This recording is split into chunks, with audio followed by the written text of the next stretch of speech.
Hello, good morning, and welcome to Newsfile.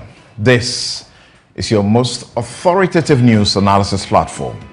And here on Newsfile, we put Ghana first. Ministers and heads of state-owned enterprises are to contribute 30% of their salaries from April to December 2022 to the Consolidated Fund. There will be a reduction in margins in the petroleum price build-up by a total of 15 pesos per litre with effect from April 1st. Government has imposed a freeze on all foreign travels except pre-approved ones or statutory ones. There will be 50% cuts in fuel coupons allocation for all political appointees and heads of government institutions, including state-owned enterprises, effective the 1st of April 2022. There is imposed a complete freeze on the purchase of imported vehicles for the rest of the year, especially four-wheel drives. They don't want to say V8s. The overall effect is to reduce total vehicle purchase by the public sector by at least 50% for the period. A reduction in expenditure on all meetings and conferences by 50%, effective immediately. That's Thursday. Parliament's being impressed upon to fast-track the passage of the e-levy bill, tax exemptions bill, and fees and charges bill. Imposition of a freeze on the establishment of new public sector institutions by end of April 2022. Government will conclude ongoing measures to eliminate ghost workers from the government payroll by end December 2022. It will prioritize ongoing public projects over new projects, excluding the free SHS. No review for that one. Are these enough, far-reaching enough to revive this ailing economy? I mean, what is new about these measures, in fact? And while all this is going on, the NPP MPs will not be in Parliament to be able to make a quorum to take a decision. You know why? They have been working in their constituencies to protect their interest in internal elections. Have these internal elections been monetized? It's been bloody. Have they been hijacked by the MPs, MP hopefuls, and presidential hopefuls? We'll be right back to deal with the vexed matters. I'm Samson Ladi Anyanini. You're welcome back. This is Newsfile, it's the most authoritative news analysis platform. And here is Samson's take. Don't be disappointed. Just get RTI working. This month has seen some headlines about the Right to Information Act 2019, Act 989 in Ghana.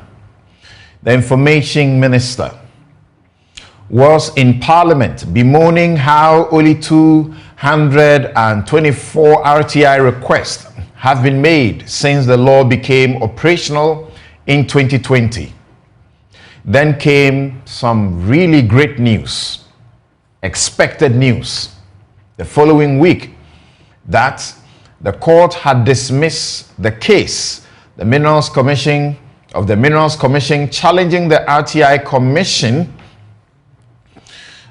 Commission's ruling to compel them to give information requested by the Fourth Estate, that's the Media Foundation for West Africa's publication, at less than 1 cedi 80 pesos per page of photocopy, or 1 cedi 90 pesos for PDF copies, instead of the absurd and ridiculous $100,000 or more than 7,000 Ghana cedis that the Minerals Commission demanded to supply very basic information, data really. Then this week, the Ministry of Health, without shame, wrote to JoyNews declaring it was completely clueless when it comes to information about the promised 111 hospitals President Akufo-Addo and his government have made a song and dance about even before a single one could be built. The ministry acted in grave bad faith because by the law, it is the best and only place anybody ought to seek such information from. If the government indeed wants this law to work, it must whip such ministries and institutions that are acting so shamelessly in denying citizens information. And if indeed this Ministry of Health has no information on the Agenda 111 hospitals, it is most embarrassing and such sign of incompetence not to know or pretend not to know where to refer the applicant to or transfer the request to be processed. Section 19 of the law requires a public institution which does not have custody or control of information sought to make the necessary enquiries to establish which related or relevant institution has the information, and to, within 2 days of receiving the application, not waiting until the 14 days when it is supposed to supply the information, refer the applicant to the relevant institution or transfer the request to such institution and notify the applicant of this transfer. These acts certainly discourage the people who want to use the RTI to procure accurate information to serve the public or for their personal use. After all, the powers of government are exercised on behalf of the people and for their welfare. Where it is found that such an act is deliberate and intended to frustrate, mislead, and ultimately deny a person's right to information, it is gross misconduct and punishable by a fine of 3,000 to 6,000 Ghana cedis and or plus jail term of 1 to 3 years.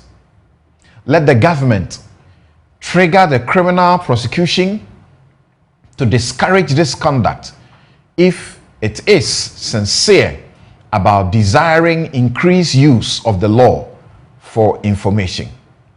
All the Fourth Estate publication sought from the Minerals Commission was a list of mining licenses issued to companies and revocations, those that have been revoked, plus accountability for monies raised from charges on importation of excavators.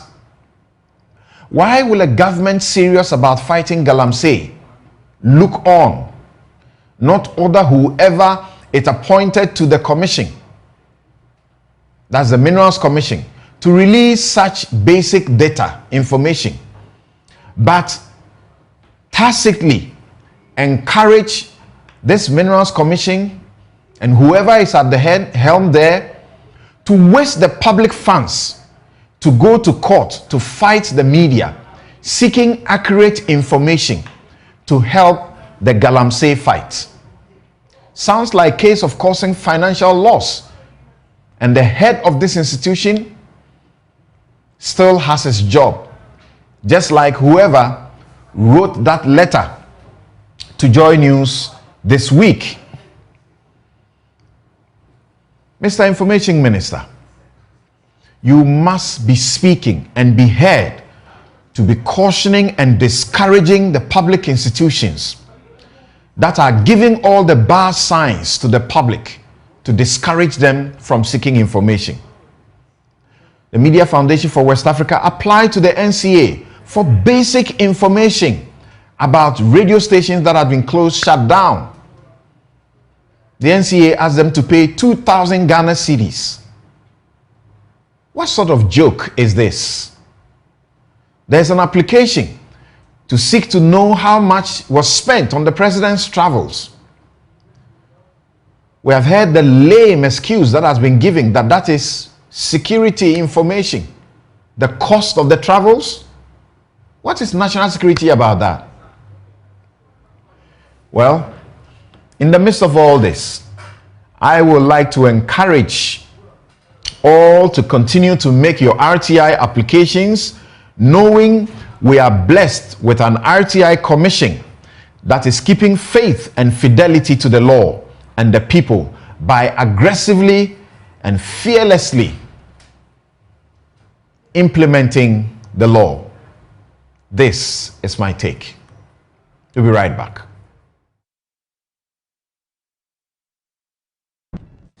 Discretionary spending is to be further cut by an additional 10%. The Ministry of Finance is currently meeting with MDAs to review their spending plans for the rest of the 3 quarters to achieve the discretionary expenditure cuts. 2, these times call for very efficient use of energy resources. In line with this, there will be a 50% cut in fuel coupon allocations for all political appointees and heads of government institutions, including SOEs, effective 1st February 2022. With immediate effect, government has imposed a complete moratorium on the purchase of imported vehicles for the rest of the year. This will affect all new orders, especially four-wheel drives. We will ensure that the overall effect is to reduce total vehicle purchases by the public sector by at least 50% for the period. Again, with immediate effect, government has imposed a moratorium on all foreign travels except pre-approved critical statutory travels. 5, government will conclude on ongoing measures to eliminate ghost workers from the government payroll by end December 2022. Government will conclude the renegotiations of the energy sector IPP's capacity charges by end of Q3 2022 to further reduce excess capacity payments by 20% to generate a total savings of 1.5 billion Ghana cedis. We will impose a moratorium on establishment of new public sector institutions by end of April 2022. Prioritize ongoing public projects over new projects. This is to enhance the efficient use of limited public funds over the period by finishing ongoing or stalled but approved projects. Reduce expenditure on all meetings and conferences by 50% effective immediately. Pursue a comprehensive reprofiling strategies to reduce the interest expense burden on the fiscal, and liaise with organized labor and employers association to implement with immediate effect the measures captured in the Kwao Declaration of the 2022 National Labor Conference. Down on expenditures alone will not be enough. Our focus is therefore twofold: to control expenditure and to raise more revenue domestically. As such, we will therefore begin the implementation and collection of the revised property rate by end of April 2022. We'll implement the e-VAT, e-commerce, and e-gaming initiatives by end of April 2022. We will roll out a simplified tax filing mobile application for all eligible taxpayers by July 2022. We will impress upon Parliament to fast-track the passage of the e-levy bill, tax exemptions bill, and fees and charges bill. Prioritize the revenue assurance compliance and enforcement program, the RACE program, to plug revenue leakages, especially at the ports, the infamous fuel bunkering cartels, and small-scale mining exporters cabal. Government will partner the private sector to also introduce digital systems to monitor quarrying, sand winning, and salt winning to get more revenue from our natural resources. And immediately enforce the no duty, no exit policy at the MPS terminal at the Tema port to improve revenue collection. Ladies and gentlemen, Government of Ghana is to conclude external financing arrangement of up to $2 billion in the next 2 to 6 weeks in line with approved external financing for 2022 and for liability management and to manage the slide of the city. MOF, Ministry of Finance, will also work with the Central Bank to review the foreign exchange retention policy in line with approved external financing for 2022 and for liability management.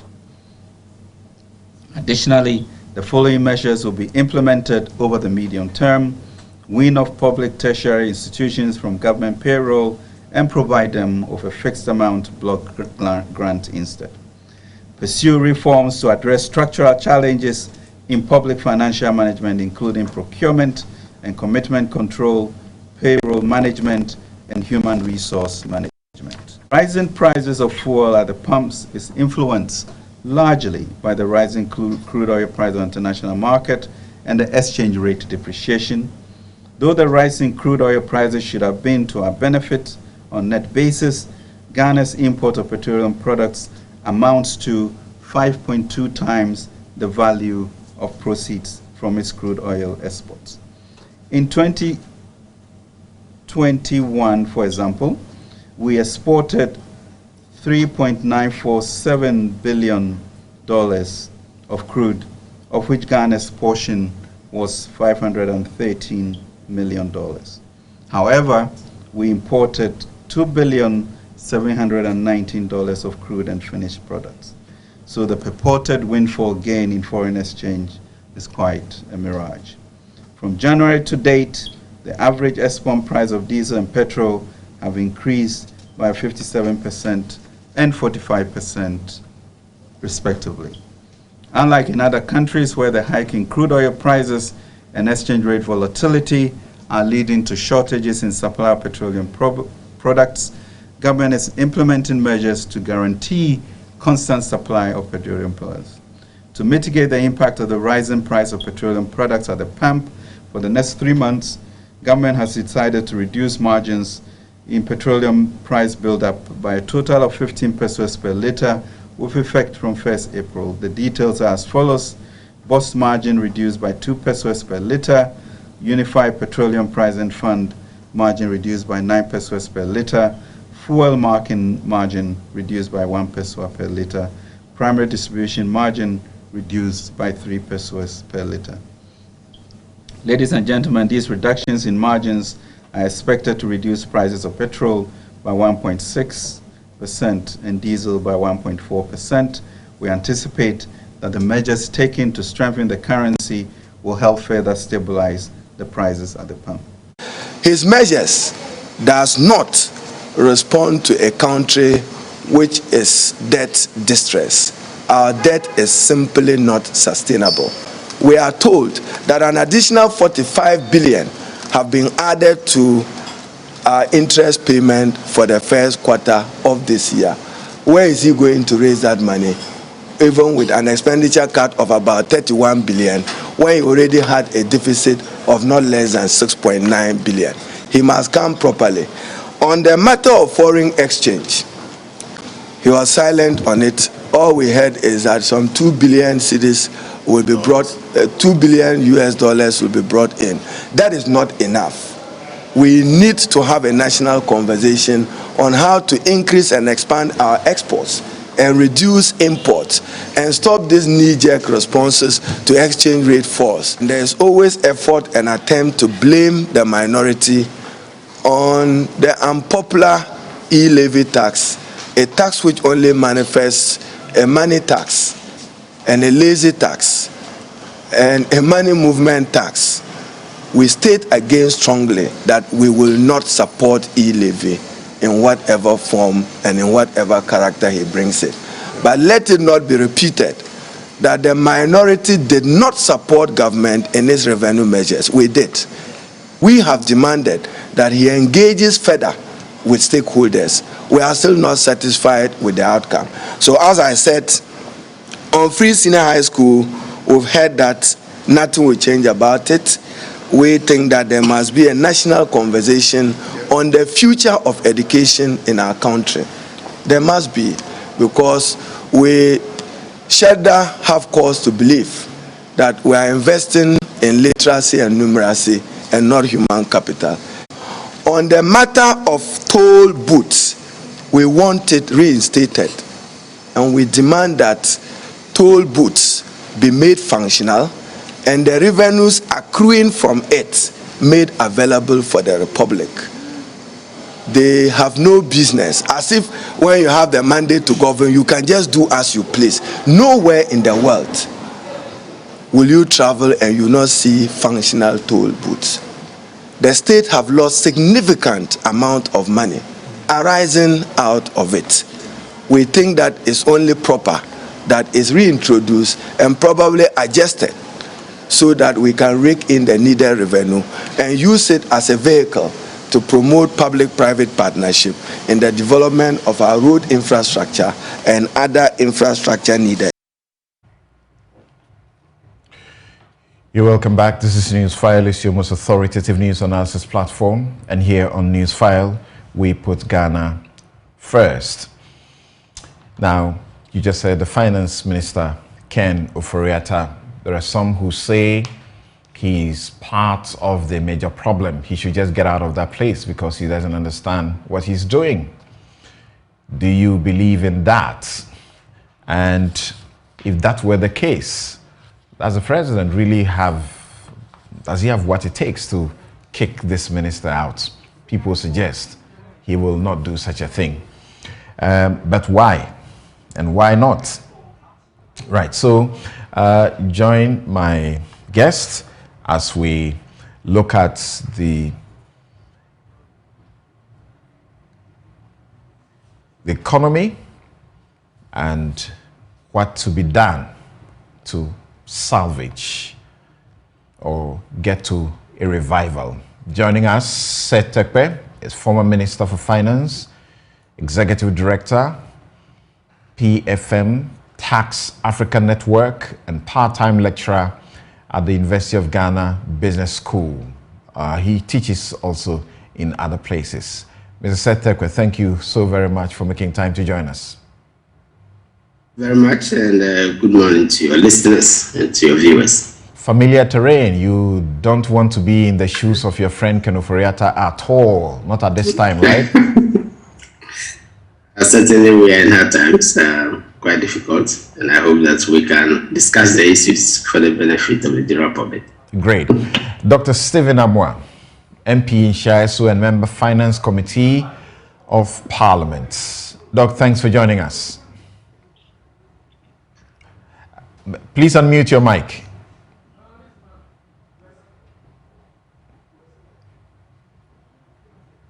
Can you hear me now? Perfect. Yes, I said it's a pleasure having you on your prestigious platform. Thank you very much. Thank you very much. You have been saying in the last few weeks and months that this all boils down to international pressures that we have seen, and also because, like Ken Ofori-Atta said in the preamble to his statement, that you literally inherited this situation. It was a bad economy that was handed over to you. Please, do you want my response? Yes, very briefly. Okay, thank you very much. I think what I've been trying to say has to be put in the right perspective. And we need to do this discussion void of any politically oriented motive. Once we do it, that will help us. My point was simple. I said we have 3 phases. The first phase is, are we all accepting the fact that the challenges we are having today has been influenced largely or mostly or predominantly by the COVID economy? Is it yes or no? That can only be confirmed or otherwise, or affirmed or otherwise, based on the performance indicators such as our GDP growth averagely was about 7% between 2017 and 19. We're having single-digit inflationary rate, which is a fact. Even our debt to GDP was not what we are having. These are all factuals. And then this COVID thing came in. Even some of the indicators that we are talking about, they are still better than we took over. Interest rate was hovering way over 30%. I manage clients, their assets. Some banks were taking almost 40%. Treasury bills for the same period was about 22.5. All these have been significantly reduced at present. In fact, policy rate that we increased to 70 was 25.5%. So I am saying that even accepting the fact that we are having challenges and hardship, we should know that the context in which we need to analyze this is not to blame the management of the economy. Once you do that, then we run in politics. Yeah, but it is okay. But it is okay to blame former managers of the economy. Almost 6 years on, after you took over. Nobody is blaming former managers. I've been saying this. Yeah, you listened to the minister. You didn't. I do what? You listened to Kenneth Foriata. Yes, you did not. But respectfully, you asked me one question. Can That's I answer? Because you asked me whether Stephen, to blame. Stephen, hold on. I'll get to you shortly. We haven't actually started yet. Okay, thank you very much. Yes, and when it comes to COVID-2, the questions that are being asked is, why is Ghana the only country or only African country that has been hit by COVID? And has the World Bank not confirmed that you were driving us downhill even before COVID hit? Also joining us is Ejapoma Jeke Dako, who is senior lecturer and economist, University of Ghana Business School. Thank you very much for joining us. Thank you, Samson, for having me, and good morning to all your viewers and listeners. Great. We also have Joseph Obeng, National President, the Ghana Union of Traders Association, GUTA. Joseph, thank you for joining us. Thank you also, Samson. Right. So let me start with you, Joseph. As a president of the GUTA, how do you, in your sector, how do you assess the measures that are being rolled out as announced by the finance minister? Yeah, thank you very much. First and foremost, you know that the trading community have been bearing the brunt all this time. We have been suffering in terms of duty payment and most of the tax payment. You know that we are limited in numbers, the people that pay taxes in this country. And so when this problem started, or seeming crisis started, from COVID time to date, the trading community have been suffering a lot. The increase in world commodity prices, and then high rate of freight charges, coupled with lately the increase in the duties that we have to pay, and through the reversal of the benchmark having been given 30% instead of 50% discount, and the recent depreciation of the cedi, where the forests have been very expensive to buy all compelled to make cost of doing business very high, extremely difficult, to the extent that even overpricing yourself, it means that you're overpricing yourself out of the market, because there's the limit for the consuming public, what they can also take. Then when your turnover is also suppressed by high increases in prices, it means that you cannot also service your interest rate, which have recently also gone up to the base rate going up to 17%, means that we are also having another layer of burden at hand. So if you put all this, it means that the trading community is very much overstressed. And the recent press release by the press conference by the finance minister, having recognized that we all have to make sacrifices, much as the trading community is always making these sacrifices, then it is welcome for them to have come to this realization and also surcharging themselves and cutting some of the expenses that they are doing. In this case, they will be able to pull us along. So, which of the measures are you particularly excited about? Well, I'm not saying that I'm excited about anything. All that I'm saying is that for the recognition that they also have to make some sacrifices is also very important, and also for us also to expand the tax net.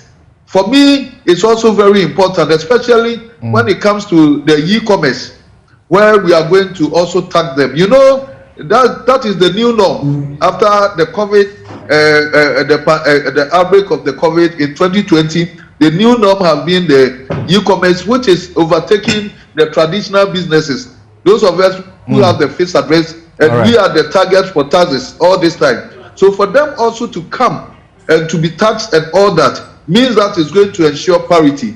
And so now we all have to come on board. Every one of us have to pay these taxes. Government also realizing that they don't have to overspend.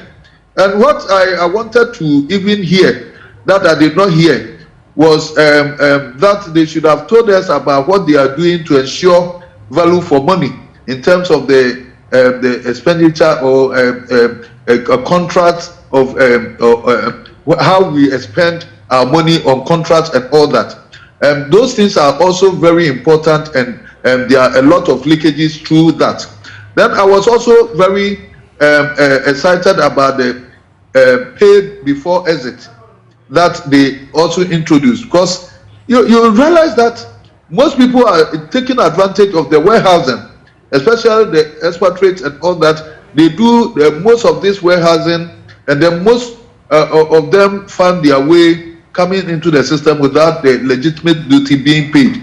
When it is done, it means that we are being edged out of competition by this expatriate for which they have done. And then the retention policy, as you are very much aware, we've been saying that the foreign dominance of this economy is so overbearing, and that's that's the pain why this forest is suffering, because we barely have a retention policy.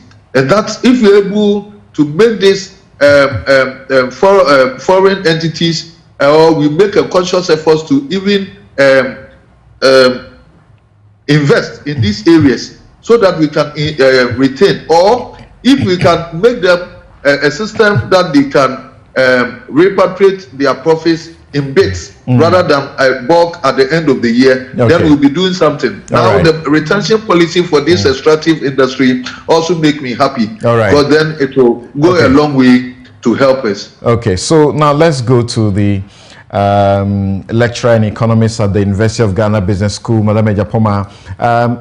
From where you sit, as you heard the minister roll out these measures, what was going through your mind, and having also taken your time in the last 2 days or so to go over them, what do you have to say about these measures? Okay. Good morning once again to your listeners and to you. and thank you for having me.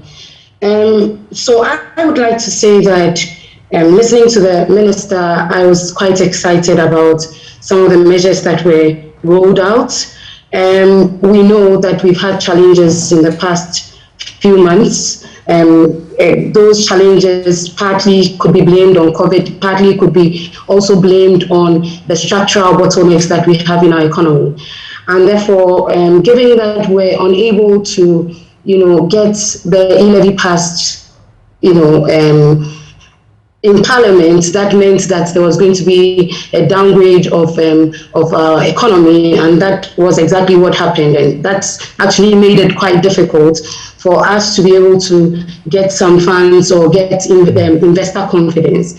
Now, listening to the minister, looking at the rigidities that we have in our expenditure framework, the fact that we have about 97% of our revenue all moving into some things that we can't do anything about in terms of statutory payments, in terms of the interest payments that we have to make as an economy, and then in terms of some wages and compensation that we have to make. Then it was important for government to show that they were prepared to do something to boost the confidence of investors. And so if I look at some of the things that they outlined in there, one being cutting salaries of government employees of them by 30%, the moratorium on imported vehicles, the travel ban or travel restrictions that we have. In a way, or in my mind, what that means is that they are trying to show the entire world that they are ready to consolidate and improve their fiscal position, and that in itself could help boost investor confidence. Why should anybody be applauded for stopping wastage? Good. So if you are wasting, so to call it, and then you are having to stop it. I'm not saying that we should applaud them, but all I'm trying to say is that they have been able to show that they want to consolidate our fiscal position, and that is what is going to help in boosting investor confidence, at least in the short term. This is what any prudent manager of a business should be doing, not wait until such a situation. Is that not so? I agree with you perfectly.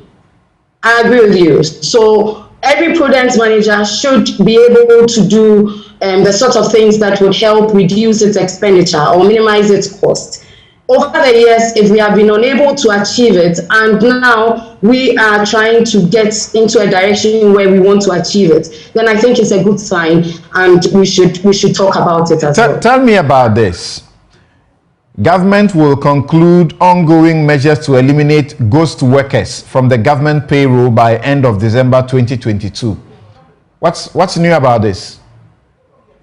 And there isn't anything new about it, because over the years we've actually heard that ghost names are going to be removed from the system that we have and so forth.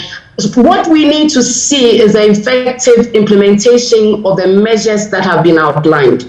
And I was just coming to that when you came in. Okay. Now that these have been outlined, the measures have been outlined, we need to see the effective implementation of these measures. If we say that we are cutting the expenditure on travel, we are reducing the expenditure on travel. If we say that we are reducing the expenditure on other things, other discretionary expenditure, we should make sure that we are making it transparent and visible enough for the Ghanaian to see that this is actually what we are doing. If you take the state-owned agencies, most of them are off subvention and they are doing their own things, as we know. So if they have their budget and they had, let's say, travel on their budget, we should be able to see that these have been moved to central government coffers. And transparency in implementing some of these measures is very, very key over here. I like to actually go to Stephen to find out a few things before I bring in Setepe. I feel that it may be not appropriate to be putting these questions to you, Madam. So, Stephen, let's look at it this way. You are going to impose a moratorium on establishment of new public sector institutions by end of April. If you are managing an economy, you're looking at your means. Why have you been setting them up? And some of them have been said to be rather needless. You are just piling up, your cost.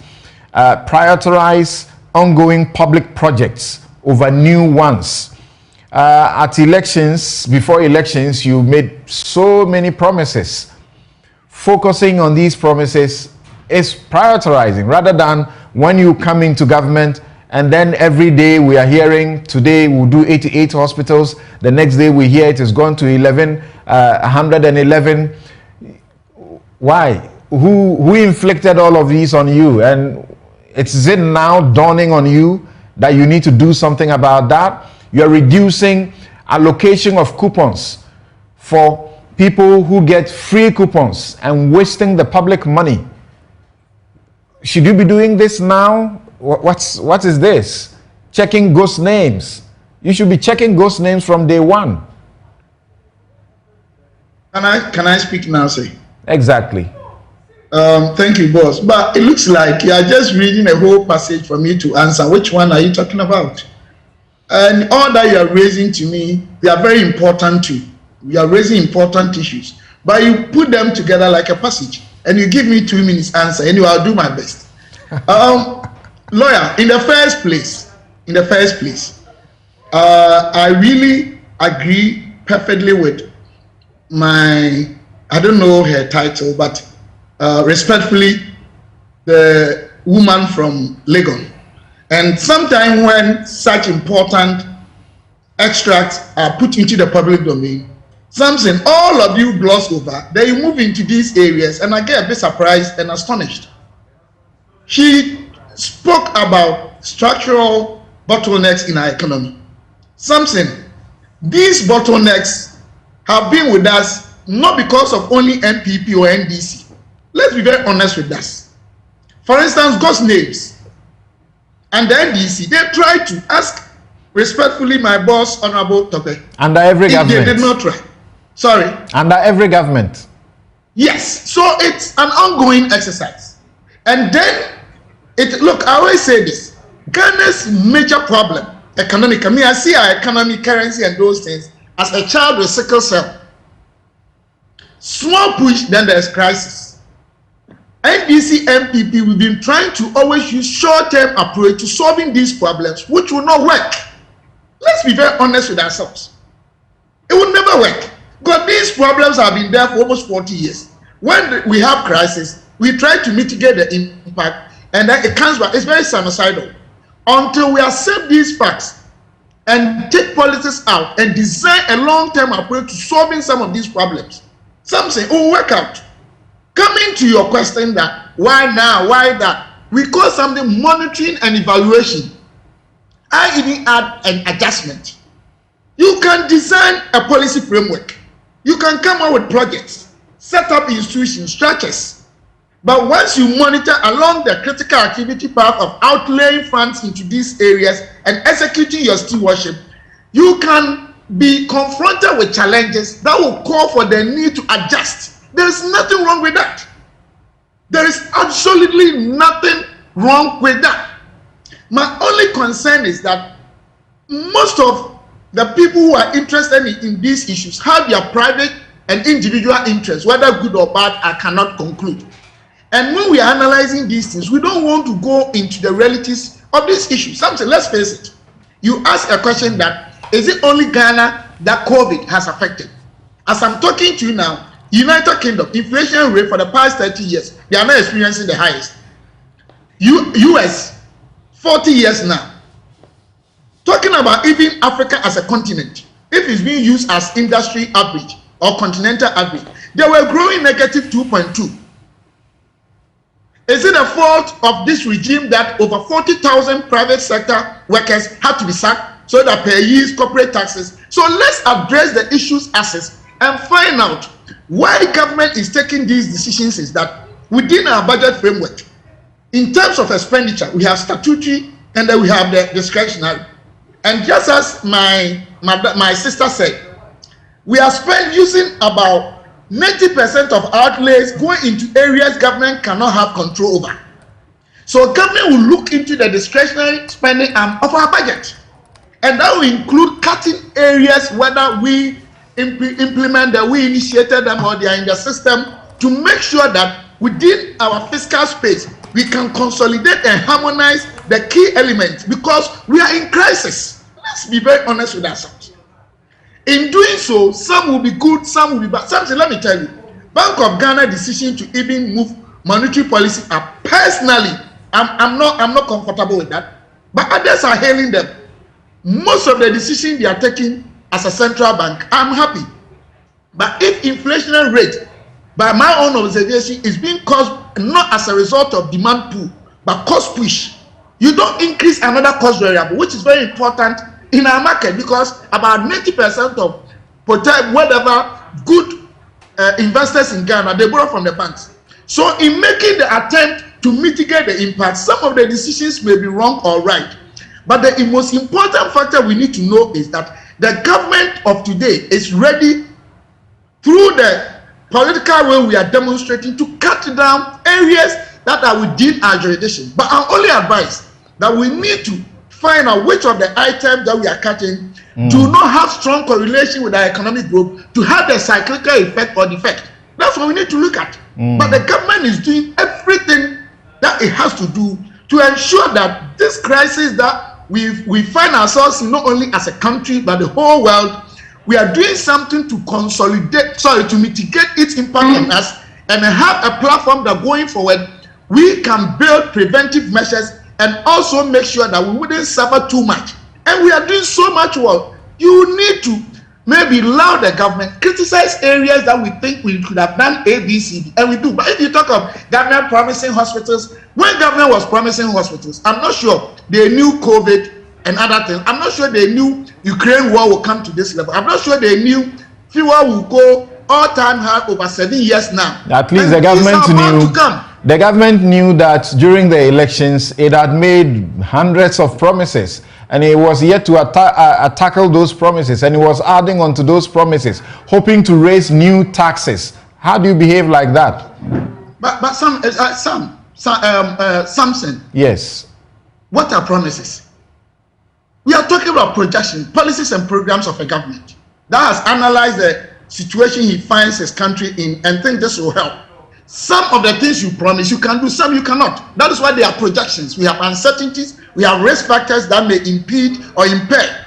It's not the fault of this government to have over 20 months impaired productivity. It's not the government fault. It's not the government fault that hotels and restaurants had to close down so that we could not grow as a government. Yeah, it's not the government fault let me speak. At least allow me to also make before COVID, in 2018, was it, the president issued a ban on travels because he discovered and had been very clear about it that, you know, there was a lot of wastage in that area and people were complaining.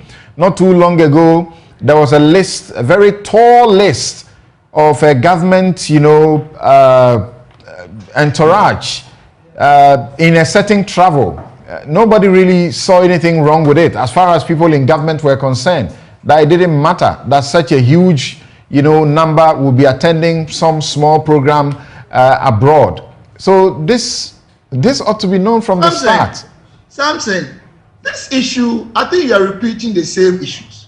We've all accepted the fact that we have structural socio-economic bottlenecks, and what you are talking about has been prevailing in all governments. Let's be very honest with ourselves. And we all know it's not good, and I agree with you. But we should also look at before COVID, what was happening. 2020, Ghana was the best country in terms of currency performance, 3.9. 2021, we have 3.94, the best currency. Government of Ghana could put in place a policy, redistribution policy framework to ensure that the most important factor in attaining long-term economic growth and stability in anywhere in the world is about education, because you should be able to perform. You need to acquire that free education for people even below at the bottom of the social stratification. So once we are saying negative things, let's also say positive things that under this government before COVID, we were able to do. Most of all economic indicators were doing so much well till we are hit by COVID. And some of the structural bottlenecks that have run through every government that we want to solve. So yes, I agree with you. At least, for the first time in our history, it's your government that appointed as many as 120 plus ministers. When anybody sought to criticize the bloatedness of the government, you know, they were attacked as not knowing anything and just being, you know, unnecessarily critical. Samson, what they are saying sometimes, I think you also define your own imaginations. Because you can't say nobody. I haven't seen any research you've done to tell me that all MPP members, all experts, all analysts saw nothing wrong with that. So I disagree. But we should also understand the fact that the size of the government does not necessarily mean the government was spending in a way that is not matching our achievement.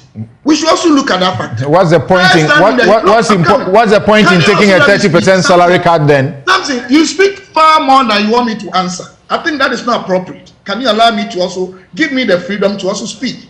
Other than that, you are not helping me. You speak a lot. You speak a lot. So how can I answer? I am checking the time. I speak less than a minute, and you speak for 5 minutes. But boss, you ask long questions. Now you want me to cut what I'm saying. It's not fair. I think you should focus. You should focus on giving your answers. Samson, can I speak now? You were speaking. Thank you, what I'm trying to say is that in the first place, there are a lot of achievements under this government that we also have the first time. The first time that a poor Ghanaian child, the most important segment of our educational value chain, is being made free. From Nsawam to Apeja, the NDC government never added 1 kilometer to Greater Accra, Kumasi. One of the most important trunk routes is finished now. In my constituency here that I'm speaking, first time we are experiencing asphaltic roads and streets as never before. I'm not saying we don't have road challenges. So we have a lot of good things, and there are things that I agree with you we need to criticize and change. Most of me, for instance, NDC and MPP to me haven't done well when it comes to currency issues, because there are basic items and services that we have no business even importing them. You understand what I'm saying? So I agree with you, but let's look at what is prevailing now.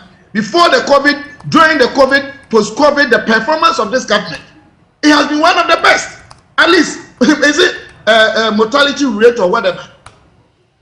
How is it? Government never sacked anybody, but private sector even sacked over 40%. Government is still putting a lot of measures in place to make sure that we redefine and reconsolidate our fiscal space. We need to take a lot of taxes. Now because of the numbers in parliament, we are being impaired. So even government's workflow, it's being impaired by our opposition members, and it's a fact. So the time in which we find ourselves, there are so many uncontrollable factors. As much as I agree with you, the issues you are raising, they are very concrete, and it's true, respectfully. Some of them have been structural, chronic. Some of them have been also caused by, yes, sometimes management on our part is also possible, but largely because of this global turbulence, which because we are import-driven economy, is affecting us. Yeah, but one good thing that we should look at is that government of the day today is doing a whole lot of things to manage the discretionary spending arm, to make sure that the crisis that we are having today, we can mitigate its impact and put in place long-term measures to make sure that in the near future, such uncertainties can be well managed. Yes, we are ready for criticism. For example, things are not too good. For example, you realize that this government has been one of the best on the continent of Africa in managing COVID. For example, take away from us. Let me give you one example about why I'm asking to what end really to do these things at this time. Now, yes, sir. In opposition, you campaigned and you spoke about, I remember Ken Oforiatta talking about heads of SOEs earning unconscionably huge salaries and allowances. that needed to be, worked at. Immediately you won power, he said something will be done about them. SOE money heads, some of them taking 80,000, 100,000, we heard. Nothing has been done about that. And these are SOE heads who do not make any profits. All they have been doing is to burden us with losses. Why are we now cutting their salaries? Something, this issue you are raising, it is 100% correct. I support you. Let's face it. I am even of the view that some of these state agencies, we have no business having deputies and even double, couple, 2, 3. We have no business because we cannot derive the needed productivity from them. And the economy is the function of productivity and the labor size. So I agree with you 100% that most of these outlets or expenditures are extremely unproductive.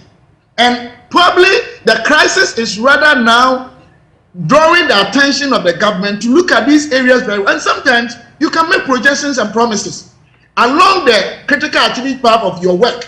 You might have forgotten some of them, but crisis can let you review your work and know that I agree with you. I think state-owned agencies, we need to look at those. Me, for instance, I disagree having NAPE, YEA, EYA, MASLOC, Capital Bench. I'm against it. They seem to be providing the same or offering the same services. Government can merge them, cut down expenditure on overheads and all these infrastructure and other things, so we can save money. So for this one that you are raising, if I even argue with you, I'm not being an honest person. Okay. And I think our government should listen to some of these good things and quickly make changes in these areas. All right. Me, if I had my discretion, I would delay all deputies. I'm not talking about ministries, state agencies. I will also let any Land Cruiser be used that is paid for by government, maintained by government, fueled by government to be parked. So when you are driving outside your region, you can use, but in the capital towns, you use small car. These are some of the things we all agree. So this statement, I'm sure they will listen. Nobody should attack me because I'm MPP man. We want to save this country. There are a lot of areas we are not deriving the needed productivity, and government has to cut it. Stephen, you cannot expect not to be attacked. Your own people will attack you. You wait. It doesn't matter. It will start very soon. Let me now go to Minister Seth Terkper. Thank you very much for your patience. I needed to be able to see if I could elicit some direct responses on some of these things that are being done that some see there's nothing new about them and they are belated, and they are the normal things that any serious government should be doing. And we got signs that these things were going to be done. But it does appear once the party goes into power and their people find these spaces and they begin to, enjoy, like we say in Ghana, chop. They don't want anything to happen to all of these things anymore. Yes, so what do you say about these measures as outlined by the minister? Yeah, thank you very much. I mean, some of the measures definitely were started. The business-based measures, the revenue, measures. We heard about single window. We heard about GCNet. We heard about now icons. They were started. They were not new. So I one word for that, I think that we are all beginning to learn that there is a need for us to sustain, some of these measures. Today we are coming back and talking about payroll. We're talking about business. Hopefully I'll elaborate on some of these further. So since 2017 budget, we've never heard about these things, in the 2018 to 2022 budget, and therefore, I think that's when we capture some of these things. And I'll talk to the structural measures. But let me just, make a couple of corrections. I think the Honorable MP said we left interest rate at 22.5. Please, you should check. We brought it down to 16.5 by the time we're leaving, office as a result of establishing the sinking fund. Interest rate? No, please. No. Please, I did not disrupt. Please, I did not disrupt. Maybe I'm misquoting me, sir. No, you spoke about treasury. I said even policy rate was 25.5. How could interest rate be 16? But you were just talking about the need No, I'm saying that policy rate Stephen, I did not Stephen, an interest Stephen, rate. I kept quiet. Mr. Setekwa, please hold on. Stephen, I will plead with you. So please, if you have any issue to raise, Stephen, Mr. Setekwa, hold on for me. Mr. Setekwa, hold on for me. Stephen, if you have any issue to raise, please note it down. At the appropriate time when you are invited, you will react to them. Thank you, sir. And if you monitor the time you speak, you would realize that you have spoken for a very long time, so you shouldn't be interrupting him. Yes, Mr. No, Secretary. but she shouldn't also misquoting me. That one respectfully. Okay, please note it. Thank you, Stika. Thank you, sir. Yeah. Thank you very much. I'm saying that the TB rate was not left at 22.5%. We brought it down to 16%. I think there's a BOG graph which everybody can go to, and they can see that from 2014, interest rates were going down, and to 2017 when they started going up. That's the first one. Deficit. I think that we should be careful. Deficit was 6.1. Today, it's double that, and even the World Bank is telling us that we should be adding arrears, to them. Debt was 57%. Today is 85%. So I think we should be talking to the numbers, in order that we can inform, Ghanaians, about why we are in a crisis. The deficit was offset. There were offsets that were done. Luckily, if you look at the minister's statement going to the budget, and the budget, it has been revised from when they said it was 10%, 9%, 8.3%, because we had been drawing attention to it. But let me also stress that we did a lot of, there were quite a number of structural measures that were put in place, and we can discuss some of them. And at the time we were leaving office, there was money in the sinking fund, $200 million that was used to finish paying the first sovereign bond. That's what we call the Kufo bond. We had used $330 million of our own oil money from the sinking fund to pay off, and then we refinance the remainder, which is $200 million from the 2015 bond. So we have set the stage for Ghana to be using oil revenue to be paying down its debt. Why has this stopped? And how come that we have projected that by the end of this year in the budget, the sinking fund will be down to zero? When there was about 215 million at the time, this government came to power. I would also urge the Honorable MP to please look at, I'll give him 3 references. The first one is the Article 4, IMF Article 4 of 2019. The second one is a COVID loan report. And then the third one is Bank of Ghana MPC statements, which have been warning. Please, for 1.5 years. The COVID report, the RCF report. Okay. The rapid credit facility. I'm mentioning this because the glowing numbers that the Honorable MP is talking about were revised. The 5.3% was revised to 7% deficit. The 4.5 was revised to 7%. The 5.3 was revised to 7.2%. And in that report, there was a gap. There was a fiscal gap of 3 to 5%, which the government itself disclosed to the IMF. I'm mentioning 2019 because you will recall that recently, the World Bank country director indicated that our arrears going into COVID was about 5% of GDP. That's significant, right? And this is the basis on which some of them have projected that the deficit for 2020 was about 15%. Government said this was 11%. If you add that 5%, because the arrears for 5%, is part of the calculation of the fiscal balance, you will get that deficit of 15-16%.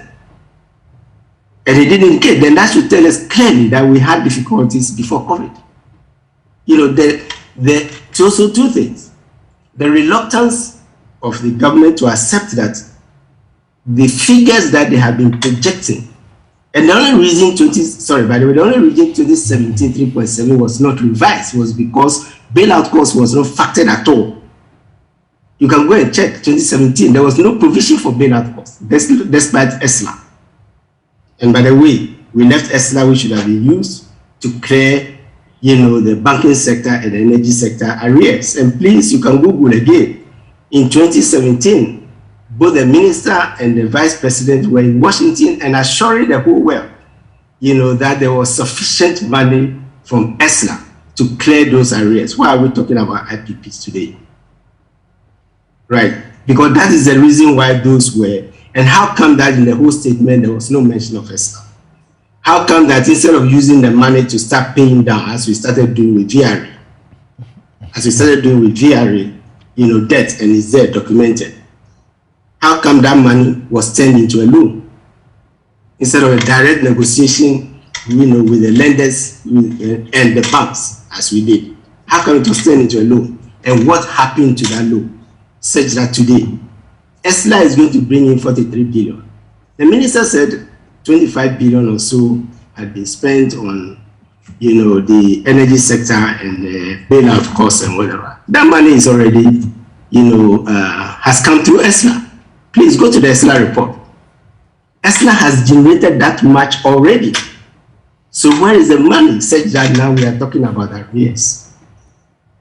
So I'm mentioning this to just to set a record straight that the problems existed before COVID. And by the way, something I get surprised. We had disruption in gas supply from Nigeria, something if you remember, for about 2.5 years, almost 3 years. We gave it one word, Dumso. It was critical, American, and all those things, right? We had the continuing effects of the global financial crisis, which started in 2008, marked the year. And therefore, the full effect of the global financial crisis, 2007, 2008, please, mark the year, 2007. It means that the full effect was from 2009. We had 2014, 2015, the collapse of crude oil prices. By the way, crude oil prices hit 115 US dollars per barrel, 112, $115 per barrel between 2011 and 2012. What did we do with one oil field? That was the windfall that we used to create the sinking fund, the stabilization fund.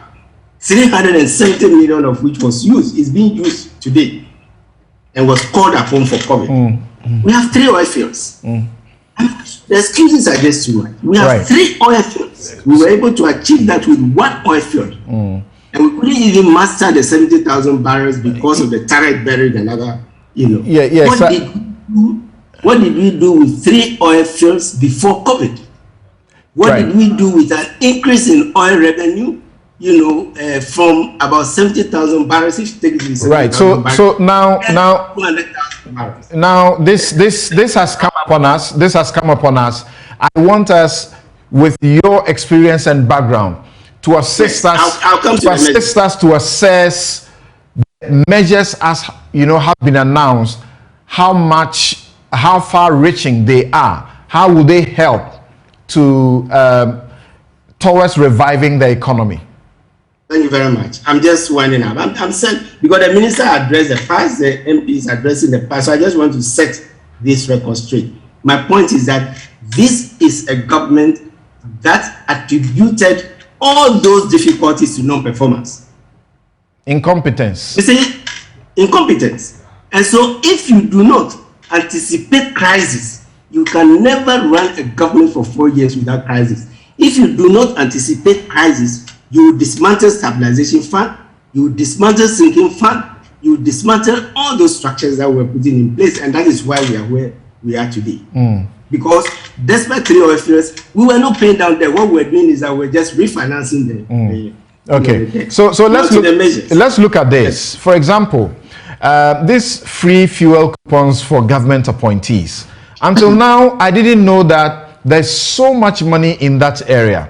So we are told by the Deputy Minister of Finance that as much as 52 million Ghana cedis will accrue from the 50% cut on the fuel coupons for government appointees alone. 52 million.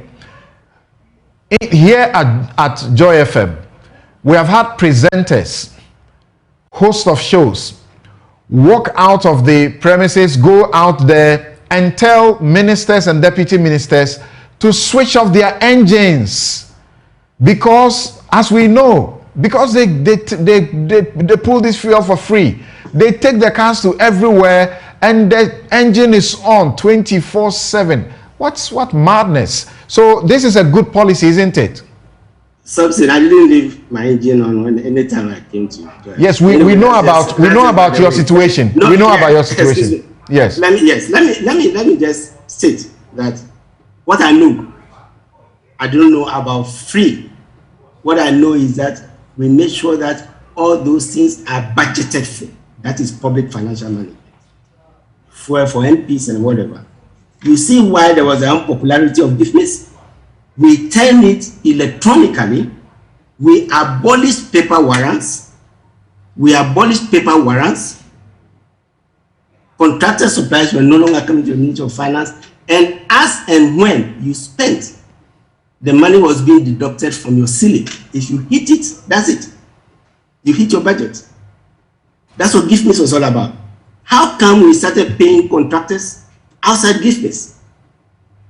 We started paying contractors outside gift. Some of them were discounting, in banks who were paying those banks, where the factoring and the discounting was taking place. Right. So yes, it is welcome. And let me therefore take advantage of the question you have raised to also say that, these are discretionary expenditures, as the minister pointed out. Yeah, which he says is going to be further cut by 10%. They had already cut it, and they are cutting again by 10%. Well, we did not have the money. Let me make 2 points. We did not have the money to pay anyway. As the first point, we did not have the money to pay, and I was explaining. And secondly, there is austerity in discretionary expenditure by every government in the first quarter. And that is because revenue is just trickling in from Guta and others through customs and the rest. Because you have spent, for 3-4 quarters the previous year. And therefore you tend to suspend, those expenditures, particularly sometimes into the third quarter before you spend on them. And let me explain why I said that. We have a situation, and this is the problem facing us. We have a situation where we are using the total revenue, it used to be tax revenue, total revenue, right, to pay compensation and interest. Interest is statutory, otherwise you default. Wages is regarded as quasi-statutory, otherwise government will not pay its employees and the rest. And these constitute about 70 billion out of the this thing, which is the total budget. When you take what is regarded as discretionary, by the way, when you talk about discretionary, you say recurrent. The total recurrent is discretionary. If you say you are not going to abolish or review free SHS, some of those payments, unless you want the children to go without textbooks, without all of this, become virtually statutory. Become virtually, because you have a commitment with some of those expenditures. So what is left of the discretionary expenditure, right? And so if we are borrowing after compensation and interest, we are borrowing and it's not even enough for these two items. Right. Something, what it means is that you are borrowing already for those discretionary expenditures. Okay. You are borrowing for capital, you are borrowing for arrears. So the question is, which of the discretionary, why were we not giving numbers? Okay, Mr. Tekwe, hold on for me. Please, our guest, if anybody is typing on your keyboard and your mic is on, can you please put your mic off as you type? But can you be direct to me with this, and then so I can go to my other guests and get their view. So this cut is happening. Government says that it is going to impose a complete moratorium on the purchase of imported vehicles for the rest of the year. What is the impact? It says that it has imposed a moratorium on all foreign travels except pre-approved critical statutory travels. And you know, the raft of measures that it is taking, what do you anticipate will be the impact? This is positive, isn't it? It is positive, but I'm talking about substance also. It's positive, but is it substantively positive? And that's why I'm giving, you know, the background of the commitments that we have, the heavy commitments. By the way, we have to borrow to refinance, and we have to borrow to repay old loan. That is the situation that's facing us. Is our domestic market that big? And if we are blocked from going to the external markets, then I'm afraid the problems with Buta is enumerating is going to be even worse, because government is coming straight into the domestic markets to borrow, and it will increase interest rate. And that's why BOD is a preemptive strike. That's why BOD is increasing the policy rate as a signal. So those interest rates are going to go up as a result of the crowding, you know. And so I think that I'm trying to give you that it is not a matter of 1 or 2 measures. It is positive in one sense, even if it is not substantive, because much of the expenditure is not going in that area. It is a signal that the ministers themselves, the president himself and others, are part of the sacrifice. But when you take the whole of article, where the article, the 175 of the statutory payments that goes to the judiciary, the legislature, and whatever, if you compare to the total expenditure, it is not that much significant. So as we go through these items, give us numbers. Hopefully by the media review we'll get the numbers. Because let me give you, you know, I know my time is getting, revenue, right? Revenue, this is a problem. I've spoken about the expenditure. I've spoken about the fact that we are borrowing for arrears, which the World Bank is saying is grossly understated, which we have said already. It's all. But when you take revenue, we are expecting to collect 100 billion. Going into the budget, the provisional actual was 70 billion, around about 70, you know, a billion against an estimate of 72 billion. If you look at the Bank of Ghana MPC report, it says that we collected 67 billion, right? So if we were not even able to collect 70 billion, let alone the 72 billion, what makes us so confident that we can double that 67 billion by another 30 billion to achieve 100 billion? It means that the revenue itself is exaggerated, you know, and therefore, you know, if we estimate that the best GRA can do, and I grant that oil revenue is going up, it will increase revenue and all that, even if it did 80, you know, billion. Forget about that. Finally, before you take a breather, what do you estimate will be the actual impact, so to speak, of these measures, including the tax measures, the implementation and collection of the revised property rates by end of April? We've been talking about paying, you know, reasonable property rates for a very long time. Nothing has been done about it. This is being rolled out. Implementation of e-VAT, e-commerce, e-gaming initiatives, also by end of April 2022. Rolling out of simplified tax filing mobile application for all eligible taxpayers by July of this year. Parliament is going to be impressed upon to fast-track the passage of the e-levy bill, tax exemptions bill. We have had issues with that because people get too much exemptions, and then the fees and charges bill. What's your estimation, the impact that this can have on the road to recovery? Let me separate the e-levy, which is bringing in revenue, which, by the way, is already in the budget. So it's not new money that's going to alleviate anything. It's already in the budget. Check the revenue. I urge, you know, the technical people here to go to the appendix. They will see that it's already in the budget. It's part of the 100 billion. In fact, it's part of the medium-term projection. It will increase to 8 billion, then to 9 billion, and then to 10 billion. But if you take, those are the what you call the tax handlers, which normally bring in additional revenue. So that will bring additional. The rest are compliance. The rest are compliance measures, right? The fact that, you know, as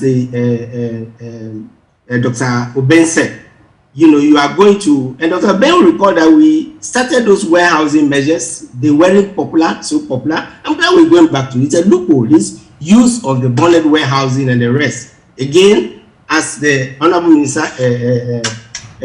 Guta and others are saying, it is not new, but it is, the lesson is that these are sustainable and we must sustain them. We shouldn't come and suspend one policy just because governments have changed. For me, that's a lesson. Those measures take about a year to 2 years to be effective. Of course, when you go and do audits and the rest, you will get, you know, revenue. But when you have to put a revenue system in place for the domestic tax administration, digitalize them and the rest, you know, something is just at the private sector. If you want to remodel your studio as you have done nicely, I was there just before I traveled, you know, it takes planning, it takes configuration, it takes IT people doing all that so that you can have the correction, it takes time. So some of those measures take time. That's why we say they are structural. And that's why when you do, say, a fund program or you do your homegrown policy, some of those you push into second year and into third year. So I'm saying what I would like to see is what are the measures that is going to help us with this year's difficulty that we have, particularly in accessing the markets, right? All right. Before we can even talk about the medium, you know, term measures which are going to take effect from next year and probably into 2024. All right. Thank you very much. Thank you very much. I have to take a quick break here, and when I return, I will be going to Senior Lecturer in Economics, University of Ghana, Ejapoma Jekedako, and also Joseph Obeng for their views on what impact specific that they anticipate this will have. What ought to be done extra, if any, to ensure that this economy is on a true path of recovery, because we're in it together, really. This show is brought to you by the sponsors, the kind of sponsorship of Bank of Africa, strong as a group and close as a partner, MTN everywhere you go, Ashesi University, educating ethical and entrepreneurial leaders for Africa, Robert & Sons Optical Services, your comprehensive eye care services provider for 31 years, Waylead Properties, home is where one starts, CBG, we stand with you, Edlum Housing, where spacious homes cost less, Duroplus, where Duroplus goes, water flows, Rehoboth Properties, quality housing for all. We'll be right back. You're welcome back. This is Newsfile. It's the most authoritative news analysis platform, and here on Newsfile, we put Ghana first.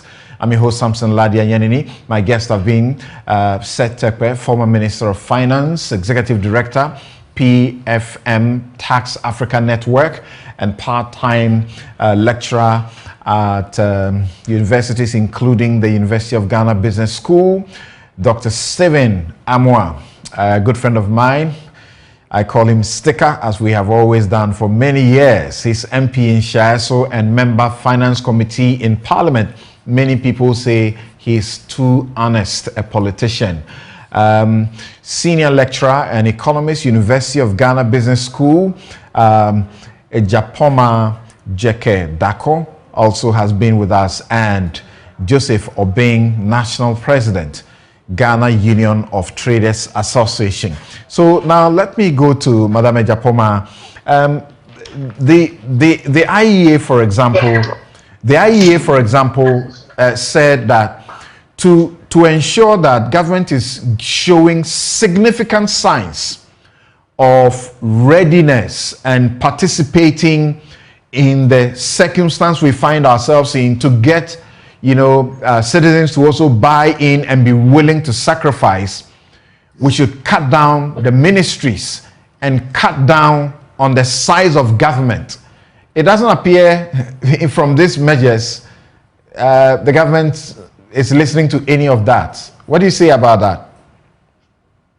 Well, I would say that it was my only disappointment in the measures, or one of my major disappointments in the measures that were taken by the finance minister, because like we know and like we've seen over the years, I think we are seeing the largest government size in this era, and they all come with their various expenditure. And therefore, it's important for us, if we are showing signs that we want to consolidate fiscally, it's important for us to be able to reduce the size of the government. I am not forcing to think for them, but I'm hoping that by the time we get to the mid-year review, something like that would have come up. So I would want to see a reduction in the size of a government, because they all boil down into increasing the expenditure that we have as a country. Yes, so I do agree with them that the size of the government is huge, and we need to do something about the size of the government. Right. So those measures that have been announced so far, the truth is that we have realized that some of these measures are already in the budgets, so they are not new, really. What impact do you think they can make substantially? So the difference, yes. So the difference here has to be a matter of compliance, as Honorable Setepe said, and Dr. Stephen Amwa also said. We need to be able to enforce whatever we said we are going to be doing as a country. You take one of the measures like tax filing process, if you take that into account, and we are going to make it easy, according to the finance minister, that we are going to make it easy for people to file taxes. Now, of what use will filing of taxes be if these are not attached to essential services? So we file our taxes, and we make sure that if people are going in for, let's say, a driver's license or any other thing that is very essential, they show their tax certificate to show that they have actually paid tax. So the measures are there. We need compliance of the measures. And in every country, we have rational human beings. People would not want to pay taxes if there's nothing pushing them to pay the taxes. So you need to make sure, even in the UK, in the US, that we see a lot of people paying taxes, they ensure that they enforce their tax rules. So it's very important that as we are asking people to pay property taxes, as we are asking people to file their taxes, we back them with some measures to ensure enforcement. So, is there anything specifically extra that you think is missing that ought to be giving priority attention at this time by the government? And what are your expectations of the governed to the citizens? What can we also do? Right, so everything about tax payment, for instance, is a matter of changing the mindset of people. People need to understand that to be able to get the benefits that they need to get, the good roads, the good hospitals, etc. We need to be able to mobilize taxes in the country to be able to do that. We are here fighting against borrowing externally, and we are the same people who also don't want to be paying taxes. So how is government going to be able to get some revenue to undertake its obligations in the country? That said, I think that we should also be, as citizens, we should also be able to see what these taxes are doing for us. If you go to the UK, if you go to all the other Western countries, the reason why people are eager to pay taxes is that they see what these taxes do for them. So if we are paying taxes and we are not seeing what the taxes are doing for us, then it would be difficult for you to get people on board. If the whole reason why people are kicking against some of the tax initiatives that have been introduced by the government is because, I think, is because they are not seeing what the taxes are doing for them.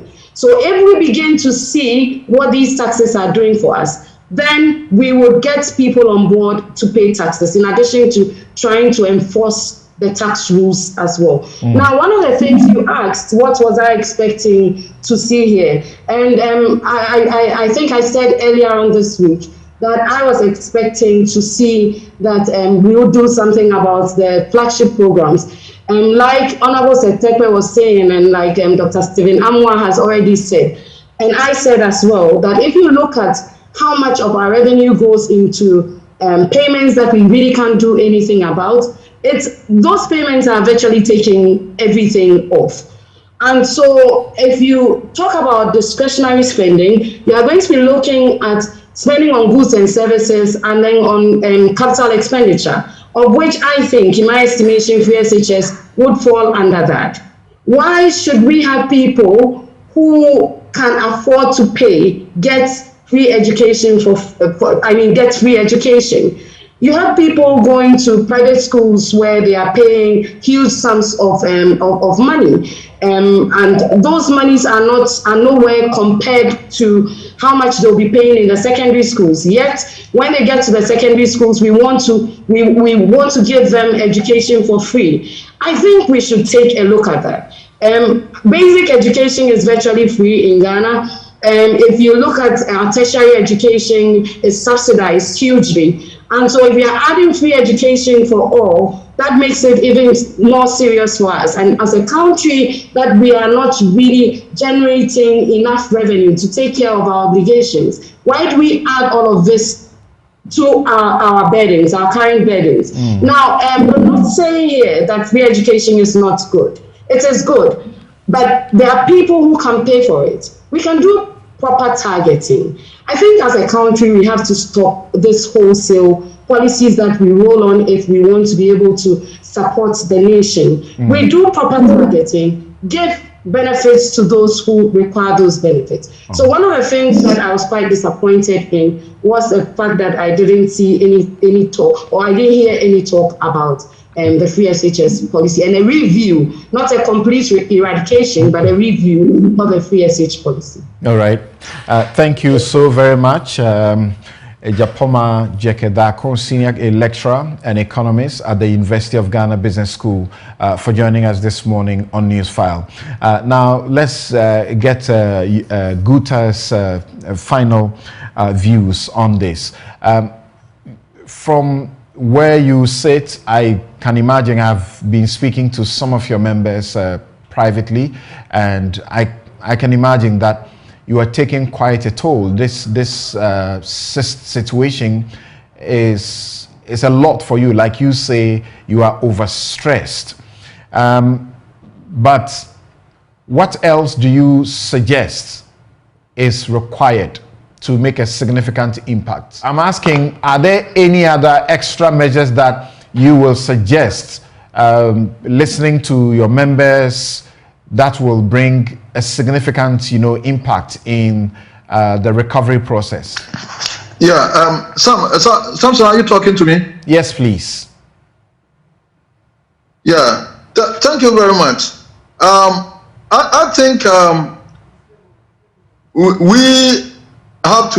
we have to do as a nation is to all come together, because for us, we have taken a lot of the chunk of the burden, and that's why we seek the tax expansion, that we expand the tax net. For us, the trading community, if this is not done, what it means is that all the revenue that government seek will come and compile on importation, whilst many other people are left off the hook. That's why we're talking about the e-commerce and other strategies. So for everything that will ensure that the tax net is expanded, and then policies like the tax exemption scheme also revised, it will mean that we are going to be pressured. We are also doing in a bit as a group to make sure that we also minimize importation, though importation is also very important, because we can only outsource only 10% of import requirements in the country. But then we are doing what we can to also boost export of local produce goods into the import destinations, so that whatever thing, because importation shouldn't be one way, and that we should try to also export goods to our import destinations so that we can use the proceeds to bring the goods. Having said that, and we have also committed our role, let's also think about what drives the demand surge of the forest. Because we've been getting we've been getting surplus in balance of trade for the past 3 years. And so the city should have been strengthened by now. And so if export overshadows that of import, then there are other factors that works against the depreciation of the city than importation only. And these factors are the ones that I always say that overdominance of foreigners in the economy who repatriate all these funds outside. Let's also look at the other areas like payment of school fees abroad, taking healthcare, people going to source healthcare abroad and all that. What are we going to do to make sure that we improve on our healthcare delivery in the country, so that these huge sums of money that goes off the shores can also. So we do all these things in a manner that it will help the business community to also make life meaningful for themselves. We also seek that the government revise on the investment laws so that we can have a retention policy. That is very, very important that we do. You know, Samuel, that Samson, the total importation that comes into this country, the indigent.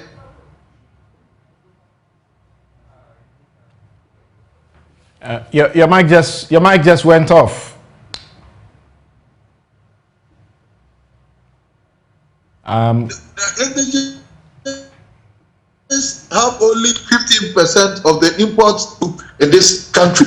There were for just 5% of them, but they do the bulk of importation of about 85%. So that we are able to make sure that the commanding heights of the economy comes to the hands of the indigents. That's the only sure way that we can retain the forest and it will help us. I'm sorry the lines is cutting. People are calling through my line. All right. Thank you very much for joining us and also sharing your views from the perspective of the Association of Traders in Ghana, and that is Joseph Obeng, the national president. Thank you so very much. Let me go to Dr. Stephen Amwa now. What assurance can government give people that these measures will in fact be implemented? Who is going to monitor to ensure that the pay cuts are happening, among other things? Thank you very much. But I think you remember you said I had margin of time to respond to some of the comments my boss, Mr. Tope, respectfully made. So I think you should allow me that space. Thank you very much. Samson, before then too, you asked a very good question and it was answered by Dr. Joseph Obeng. I think there's also this issue that is very wrong. In my opinion, I could be wrong. And because doctor and my sister are here, they can also probably analyze and advise me if I'm wrong. One of the most fundamental anomalies disturbing us as a country, which cuts across, is the fact that all successive governments, many a time, borrow on our domestic market at a higher interest rate than even the private sector. This is destroying the Guta and whatever AGI and investment. I haven't seen any country anyway, at least not a developed economy, that T-bills can give returns higher than risky assets from the private sector. So it's one of the areas we should also look at. And it's making all the financial economic models sharp to 1965. I think Ross, 70s there, 90s, Dermin and Lien, sorry, is it Hanan and Lien, and then Dermin 2015. All these models, they are not good pointers or applicable in our market, on our market or in Ghana. So one of the areas destroying us is the fact that governments borrow on our domestic market at a higher interest rate than the private sector. It's not done anywhere. It's not done anywhere. So we should also look at that. But going back to what I'll say my boss, because he is higher than me, and I have to accord him that respect. I think the parameters I stated. My boss cannot tell me that GDP wasn't somewhere around 3.2, 3.4 when they left power. It is a fact.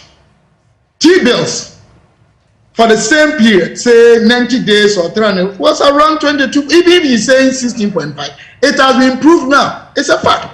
Policy rate was 25.5. So what I'm saying is that the only thing they talk about and agree is the debt to GDP. But even that one, respectfully, he knows that our GDP has been impaired because of the impaired productivity, which is not the fault of the government. I don't think if NDC had been impaired, they could have done anything better. It's a global situation. Now UK, they've increased their policy rate by 0.75. It's very huge on their market. You were 0.5. So let us appreciate these things in the context I am talking about. It is a fact. Look, talking about COVID. Before I'll end this and go to your question, I beg. COVID. I am not a legal practitioner, but the PFM Act, 2016 Act 921, Section 18, state 3 areas that as a country upon consultation, even our fiscal rules and policies, we should suspend them. 1, when there is war. 2, when there is natural disaster. 3, when there is health epidemic. And yet people want to go into COVID. I mean, crucify this government. Procurement was not followed. Parliamentary whatever was not followed. When even the laws moderating how we should spend in times such as ask for suspension. So what I'm trying to say is that if we all want to go ahead and change things we think they are structural defect in our economy, let us do this holistically, especially some of us that are in these fields. It's very, very, very important. And the condition you were saying and the NDC, the crisis, you can never compare that to today. I don't think we had a situation where hotels, restaurants, markets were asked not to even come out or and stay home to impair productivity. They are different. And even if you consider debt alone and not the GDP, the year 2000, we had debt to GDP 145.8%. Don't let us talk as if this is an unprecedented issue in our country. Okay, so let's talk about implementation. Yes, and the reason I raised that question is because some of these measures are not new. Some have been announced as far back as 2018, as I mentioned, like the travel ban we had in 2017 and later in 2018, and it doesn't appear nothing has happened. That's why we are back to it. So how can you assure the public that this will happen? Samson, that is palpable false. I was the CEO of Maslow. When those pronouncements were made or communique was sent, it actually stopped some of us. We had international travels. We sent to the presidency before this God that we are all serving. And they did not approve. So sometimes some of the implementations are not made known to the other external stakeholders as a result of probably asymmetric information management. However, they have not had a required or expected impact on us. That one I agree with you. But just as Doctor said, and I'm sure Honorable Setope and myself and you yourself, in the interest of the country or the state, we are all pushing. We are begging the relevant stakeholders and authorities who have what it takes, the exclusive right and prerogative in implementing these things to ensure that they shouldn't just be lip services and try to implement them to the core. And still look at other areas they can cut, because I still think there are areas that we have wastage or waste. All right. So government should let us, and also government should also provide an interface for the media, for the CSOs, I mean doctors and all of them, to have the chance to monitor and check There should be a tracking system whether these things are being implemented. Okay, I think it is really important. Thank you very much. Dr. Stephen Amoah is MP Shaiso and member Finance Committee of Parliament. Mr. Setekwe, you have just some 2 minutes to give us your very final points of view. Very much something. Let me draw attention to two things. First of all, we've been discussing revenue expenditure, the deficit, debt. One of the issues which is confronting us is how do we finance the deficit? We do not have access to the external markets. In fact, the reason Bank of Ghana had to come in with a bailout in 2020, the reason we were not able to go to the market again for the 2 billion additional money last year is because the markets are closing to Ghana. And that's the reason we had to give up about 150 million US dollars out of 550 to get 350 million for the zero coupon bond. As we speak, we are being told that some 2 billion term sheet is ready. But you are looking at financing 45 billion Ghana cedis. That's before you make adjustments for arrears. That 2 billion is just about, 14 billion or so if you take it as 7 cedis to the dollar. So one of the issues we are not addressing adequately is how are we going to finance the budget, which is heavily laden. And I think I was disappointed a bit that we didn't go more into this, and particularly the effect on domestic borrowing, as I pointed out. The second point is, I think the lesson coming out of this, post-COVID is, and by the way, I think I don't want to go into that banter because it just distracts. But this is the only government that had 5 billion US dollars to tackle a crisis. 5 billion US dollars in 1 year to tackle a crisis. And 1 year after, we are still talking and blaming those crises. It's the highest in Africa. From Bank of Ghana to IMF, and that is net of the SDR 1 billion that we got. So you're talking about close to 6 billion. And we're still from your position of advantage, are you able to tell us that this 5 billion coming from the IMF, from the World Bank, were actually used in tackling COVID-19? How? If they were okay, the quick answer to that is, if they were used to tackle COVID expenditure, and if COVID was the only reason we are having the problem now, it's more than sufficient to have resolved the COVID crisis. All right. Mr. Sesekwe, thank you. Yeah, yes. Thank you very much. Just 2 quick points, please. Property tax, we need an explanation. Property tax goes to the MMDs who are already facing a capping, of their district assemblies common fund. Yes, and in the budget 2022, the directive was to them to ensure that this was done. But there's no law backing it. Right? That's my point. All right. Because it is a prerogative, and it's similar to, the point that was made that we're going to, alleviate Kayaye and others. Those laws are you are a lawyer, you know what I mean? This is assemblies. I'm sorry. So I'm sorry, but we have to end it here. Thank you for your time. Madam Ejapoma, I give the 1 minute that to you to tell us that missing point. Okay, so thank you. I just wanted to say something about what Dr. Amoah said regarding the Bank of Ghana's interest rates, MPR hike.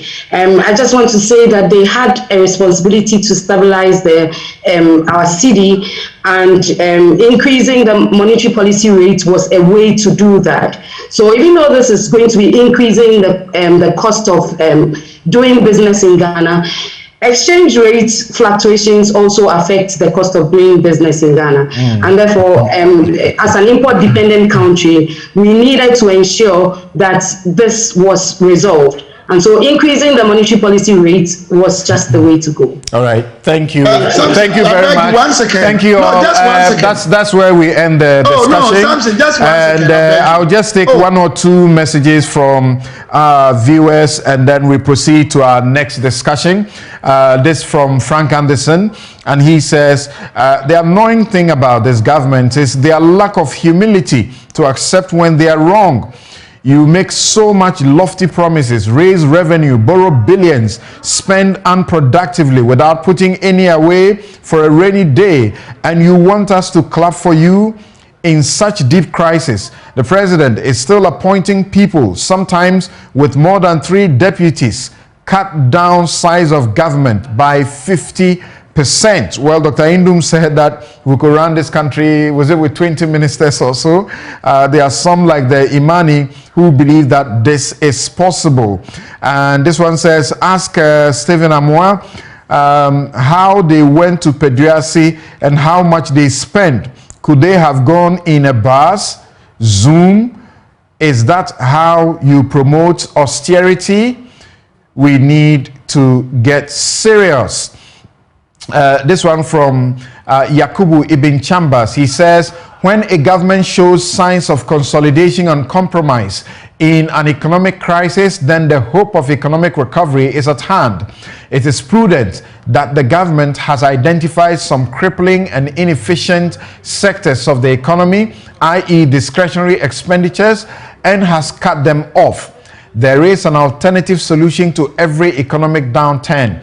The government must quickly cease using total revenue of the country to settle arrears and expenses.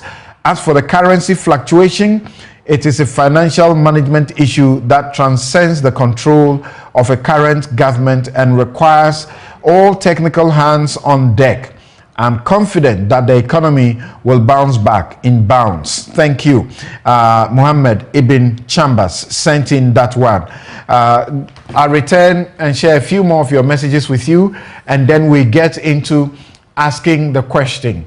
The NPP in its internal elections at this very critical time that the MPs are needed in Parliament. They are unable to show up in Parliament, and part of the reason we gather is because they need to check and influence the internal elections. That's why they've not been able to make a quorum for a long time, and the NDC continues to raise the issue of quorum, and nothing works, no decision is taken in Parliament.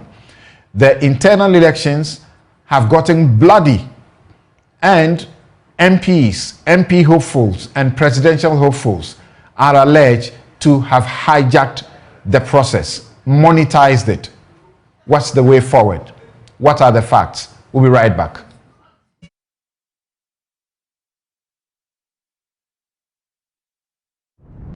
It was rumored that some 230 members of the MPP in the Asan South constituency had defected to the opposition National Democratic Congress in the constituency due to the lack of development in the area and the unattractiveness of the MPP in the area. According to the Asan South MPP communication officer, Frederick Dankwa, the known MPP faces in the purported defections were only 5 of their members and not 230.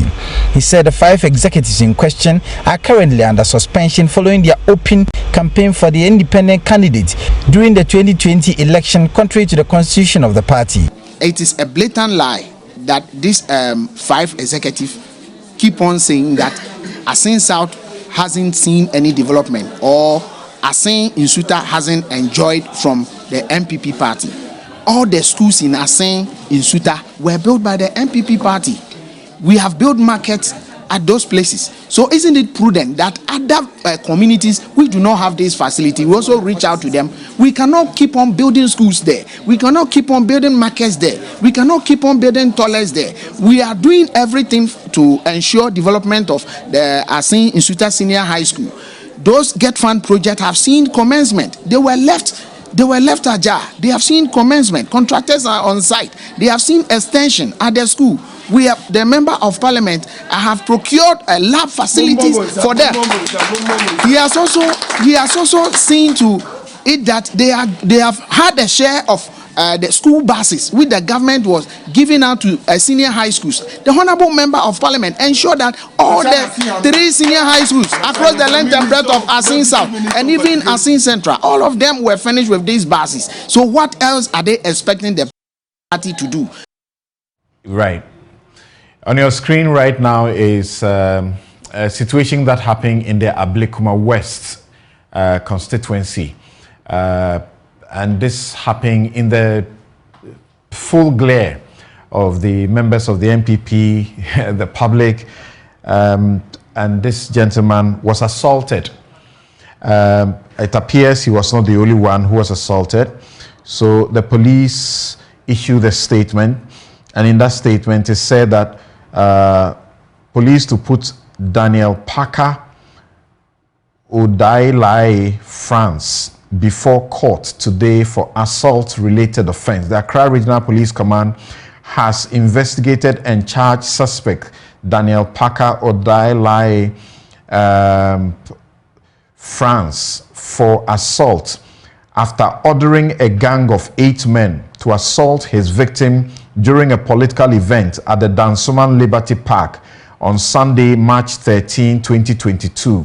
The Accra Regional Police CID invited the suspect to assist the investigation and formally charged him yesterday, Tuesday, March 15, 2022. Meanwhile, he is released on a police inquiry bail to appear before court on Wednesday, March 16, 2022. We continue to assure the public that the police are committed to the protection of life and property at all times and also poised to promote law and order for a peaceful society. Juliana Obeng, Deputy Superintendent of Police Public Affairs Unit, Accra Region. Right. Now, if you have followed the internal processes that have gone on, you would discover that it's been a lot of trouble in many places. In the Bantama and Obuasi West, stories have been very disheartening. In Yendi, in the northern region, it's not been good. In Keta, in the Volta region, it's been one issue after the other. And here, right here in Accra, we just showed you what happened in the Ablekuma West. That's Esla Owusu Ekofol's constituency, where it became this bloody. Right, so joining me in the studio for this discussion, where we understand that the internal elections, of course, I got information also about what happened in Tano North, where you had the youth vowing to resist any attempt from the MP to impose persons that are his own, as in favorites in the event. Joining us on the on Zoom, Evans Mensah, Head of Political Desk here at Multimedia. Also, Kamal Dean Abdullahi, Deputy Director of Communications of the New Patriotic Party, is right here in the studio. And Dr. Seydou Alidu, Senior Lecturer, Department of Political Science, University of Ghana, join us. Let's begin with the Head of Political Desk here at JoyNews, Evans Mensah. Hello, Evans. Hello, Evans.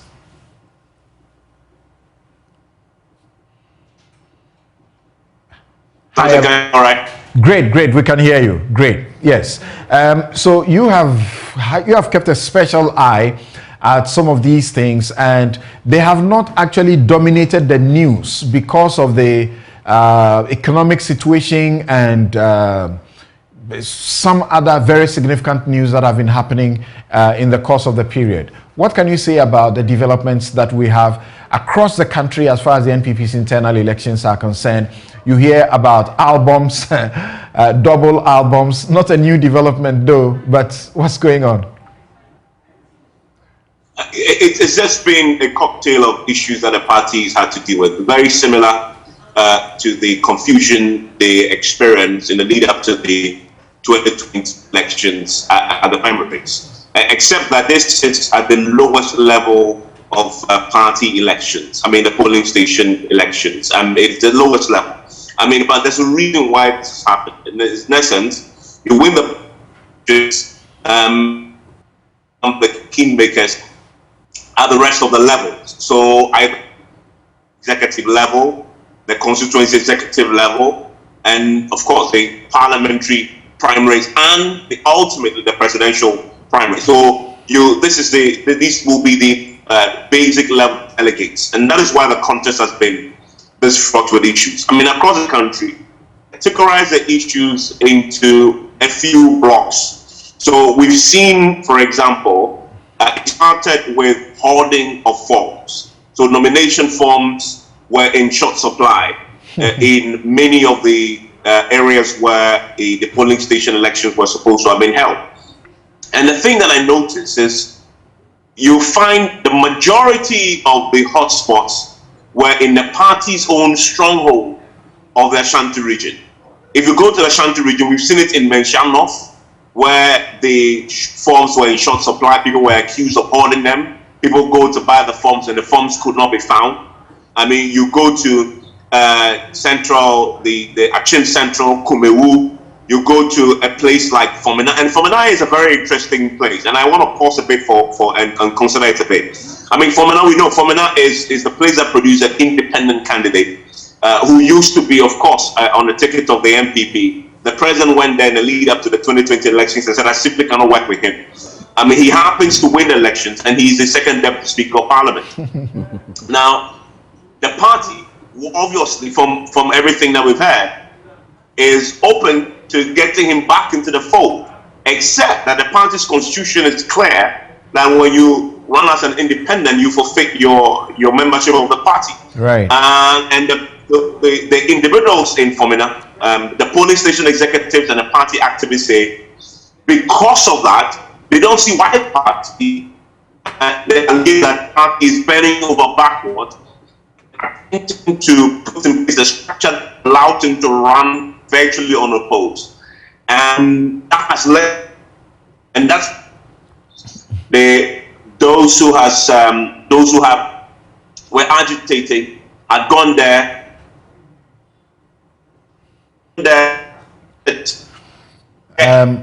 Not to run. Evans, we need to work on your lines so that you can get a better clarity and then rejoin us. Your line is not helping us, but you are telling us some very important things that we need to know. Now, Kamaldeen is here, and as we speak, I know there are places where the elections are being conducted freshly because of these developments right now, this morning. What's happening? Simple, internal, very local, basic elections cannot be held without any troubles. The MPs and those who are seeking to unseat some MPs, and then now we hear, as it were, presidential hopefuls are buying the nomination forms in bulk, and yet people can't get the nomination forms. Obviously deliberate. So if you are not in support of some particular candidate, you can't get the forms to buy. The Constitution requires that you operate in democracy, internal democracy. What is this? Well, thank you very much, Samson. I think it's unfortunate, but let's also come to terms with the fact that it's a human institution, especially when it appears to be a political institution. Interest is at play, so much interest. I'm sure it's because of that we have guidelines and we have the constitution of the party giving us, or if you like, enjoining us to certain principles that we need to follow. What normally gives birth to some of these disturbances is the interest, first and foremost, I did mention, and also, like Evans rightly mentioned, carrying from polling station to constituency level to, if you like, the regional level going up. And of course, we are embarking on a total overhaul of the party. When I say a total overhaul of the party, the Constitution enjoins us that in every 4 years, we go to the base of the party, restructure it up to the top. This time round is different. At the tail end, where we're going to have the presidential primaries, okay, is inclusive.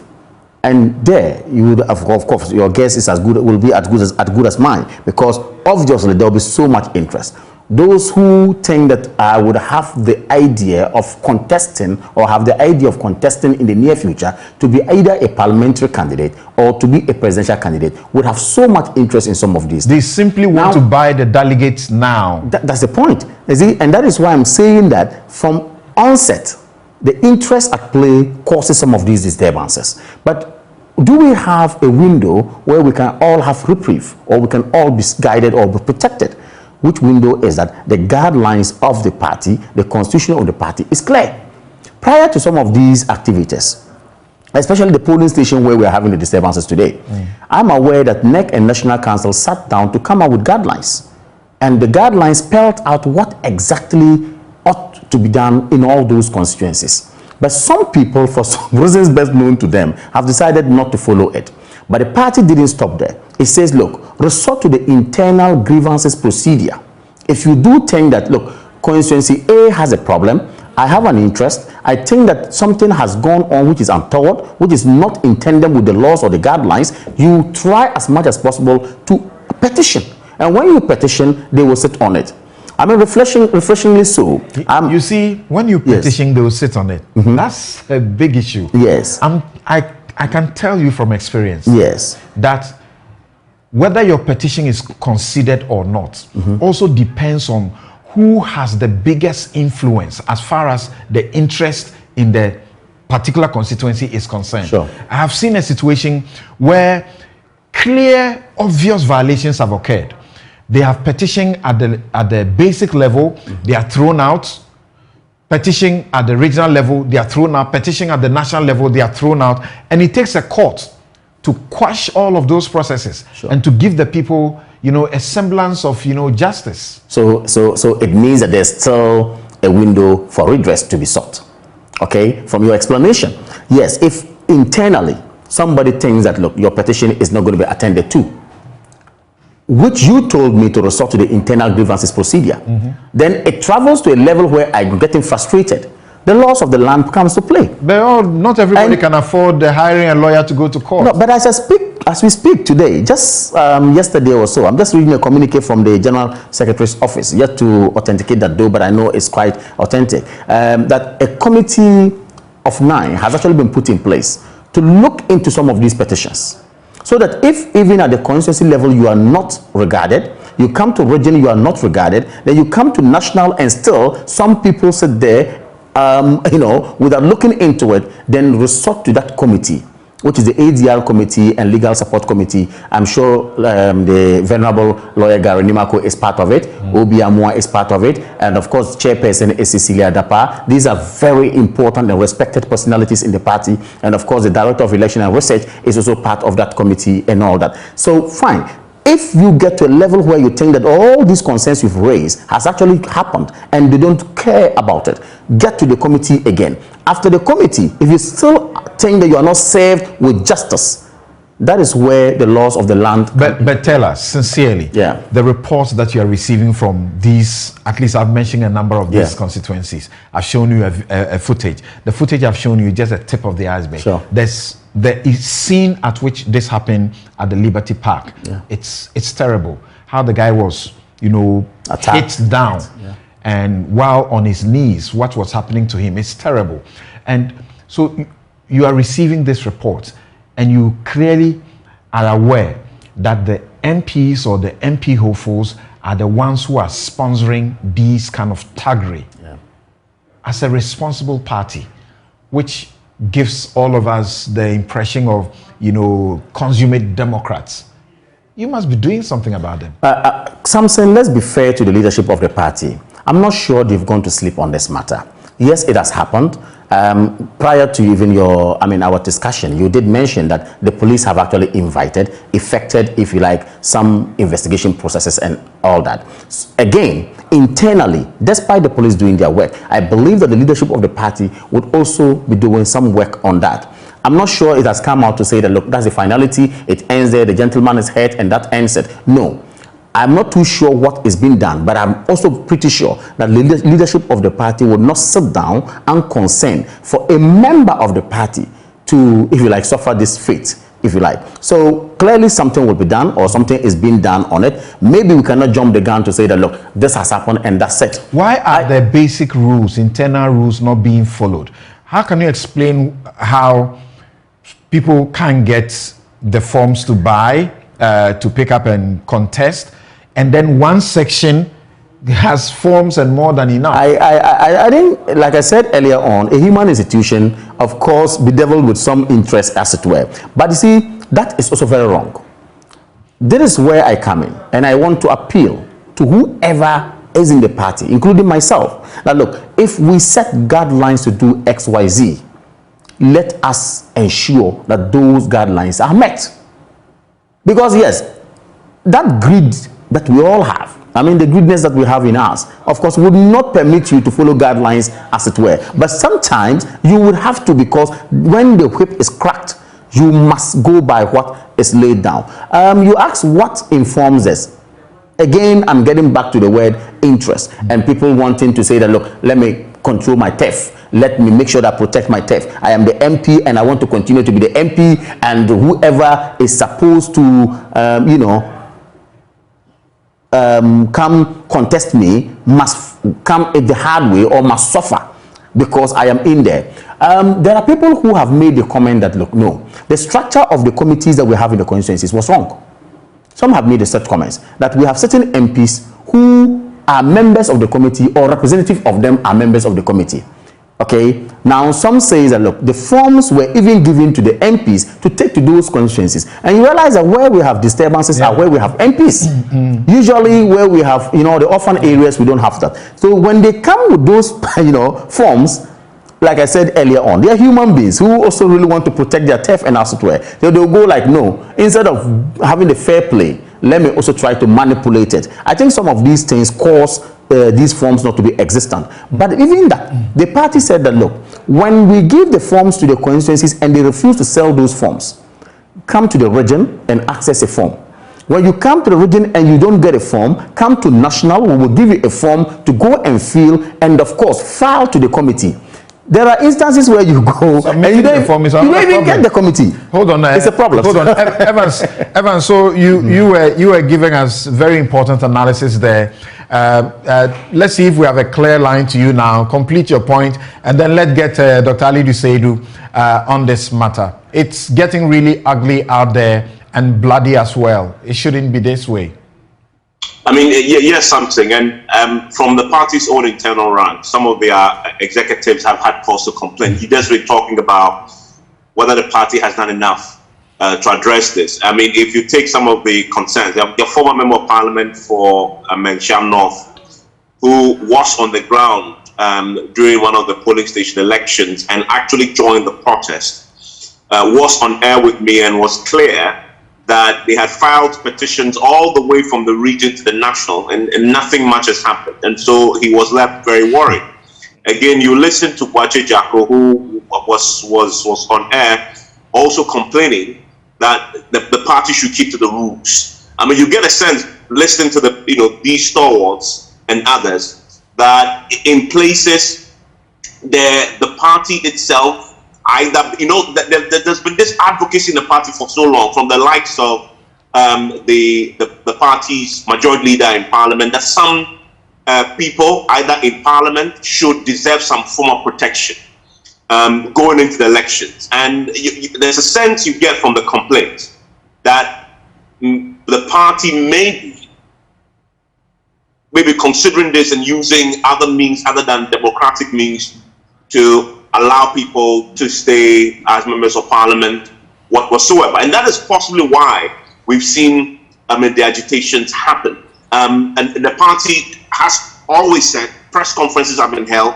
that these issues have been resolved, but it hasn't done much to calm the nerves. But for me, if you are an MPP person, watch what happened in the lead up to the 2020 elections. Similar concerns were raised, that people were being prevented from exercising their franchise in one way or the other.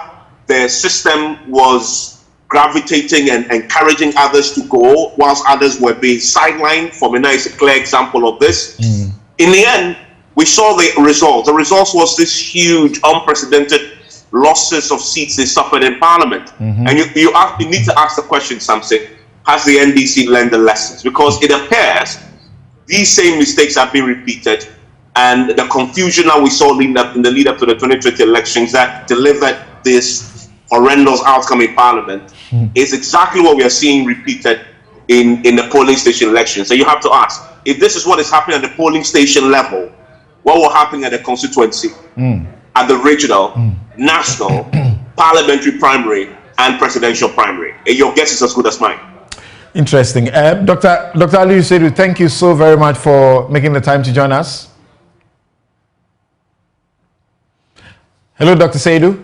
Yes, Samson, I can hear you. Thank you so much.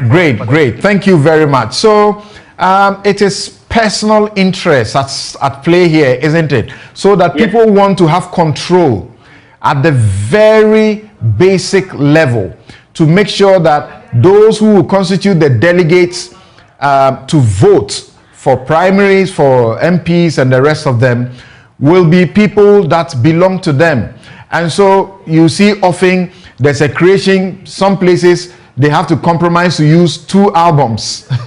They say this is one album, this is the other album, we don't trust this, we don't trust that. One MP will insist that we use this.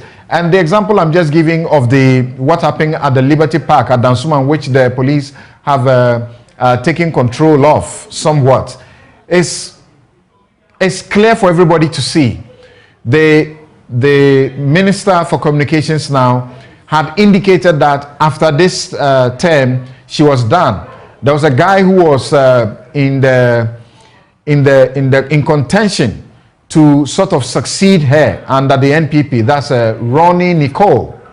Then suddenly she makes a U-turn that she is no longer going to finish with this term. She will go again. So there's a suspicion that she, her team, and the team of that guy are the ones that are fighting to ensure that they have control over the delegates, leading to the bloodbath that we see there. What should be done? Thank you so much, Samson. I agree to Evans and then Kamaldeen that this is a foundational election in the party. And it is not just an end in itself, but a means to a lot of ends. And when we are able to get it right, then we can get a lot right. When we miss this one, we are going to miss a lot. I agree there are individual interests, but that is why there is a political party called the MPP. The MPP as a political institution is supposed to aggregate the individual interests within its membership into a party interest, guided by a party's constitution, a party's guideline or laws or whatever that will be required to make sure that even people express their personal interest in a manner that is democratic, in a manner that is competitive, in a manner that reflects the party's constitution and the general interest of the political party. Now, if this is happening, if the interest of individuals is able to supersede the party's constitution, the party's electoral guidelines, and other institutions that are supposed to guide the forward march of deepening internal democracy in the party, then we are in trouble. Because institutions are supposed to provide that leadway and the guide to aggregate this interest of the individual. Now, if the individuals now supersede, their interest supersedes that of the constitution, then it means that all this is happening is allowed to stand. Or they will contest it, but in a manner that the outcome may not still be accepted by other people. And it has a lot of implications. Samson, one, on our internal democracy, the national democratic credentials is pulled out from political parties' internal democratic processes. If you lost it there, then what moral authority do you have to critique people at the national level when things are not done in a fair manner? But two, Evans has already mentioned it. The NPP should be learning so much from what happened in 2020. It started, the 2020 started with just protecting some few MPs. And you saw the reaction of the voters in the election. Now, if you begin to do this at the foundational level, polling station executives, electoral area coordinators, then that same thing will translate into the constituency level elections, regional, national, MP, and then flag bearer. Then it means that all the processes will be tainted in a way. And people who believe their reasons will not be addressed by the party in a manner we'll have other ways of protesting. Not necessarily going to court, like my brother Kamadin said. They will be apathy, they will sit at home, or they will not vote, or they will even defect to the other political party. The MPP has to do a lot. So I think one, the conflict resolution committee they have set up is a very good move. But we have to be saying that the membership reflect the various shades of divided opinion, and they are very fair in dealing with these particular issues. But two, the party must make sure that the constitution of the party works. If individual interests supersede the party's constitution, that interest of the individual must be checked by the constitution. And if people fell foul of the law, they must be punished. It should not be sort of apartheid way of punishment, to punish one particular people who belong to one faction and leave the others to continue to do what they do. So the party has to put its feet on the ground, make its constitution work, and then find a way to actually make the internal processes of their elections reflect the national character and devoid of this kind of bloodbath, monetization, and all the things that we have seen, complete disregard of the party's constitution. There's the bigger picture ahead of the party that has to do with the national executive elections and the presidential flag bearer elections. Do you think this is going to lessen because the interests are deep? I think it is going to be even more chaotic if care is not taken. Because what we are seeing at the polling station, electoral area coordination, is just a play of the powers that want to lead the party, or the powers that want to lead the party at the national level, but also in the flag bearership position. They have all started working, they have all started influencing in a very positive and negative manner. So all these things is as a result of a little bit of the interest of those big players, because that is one of the bases for building up the electoral college that will lead to the major election. So I think if this is happening at this particular level, in the manner that is happening, if care is not taken at the national level, it's going to be so much, a level that we cannot imagine. So that is why I think the party should close their ranks, let the constitution reign supreme, and any person whose interests want to supersede that of the constitution must be dealt with by the constitution. And if this is done in a very fair and clear manner without favoring other people and allowing other people to be punished, I bet you something they'll have a very better national level primaries and then flag bearership. But if care is not taken and some people are seen to be above the party's constitution because they belong to one faction, or people can do whatever they want to do without regard to the constitution, then it is going to be more chaotic than what is happening at the grassroots level. Evans, given that this is so important to the incumbent MPs such that they will abandon parliament and the NDC will raise issue of quorum almost every day, and now they are unable to take decisions in the House, how do you see things panning out? I may have lost you briefly, but I'm sure you're linking this to what is happening in Parliament, and you're right.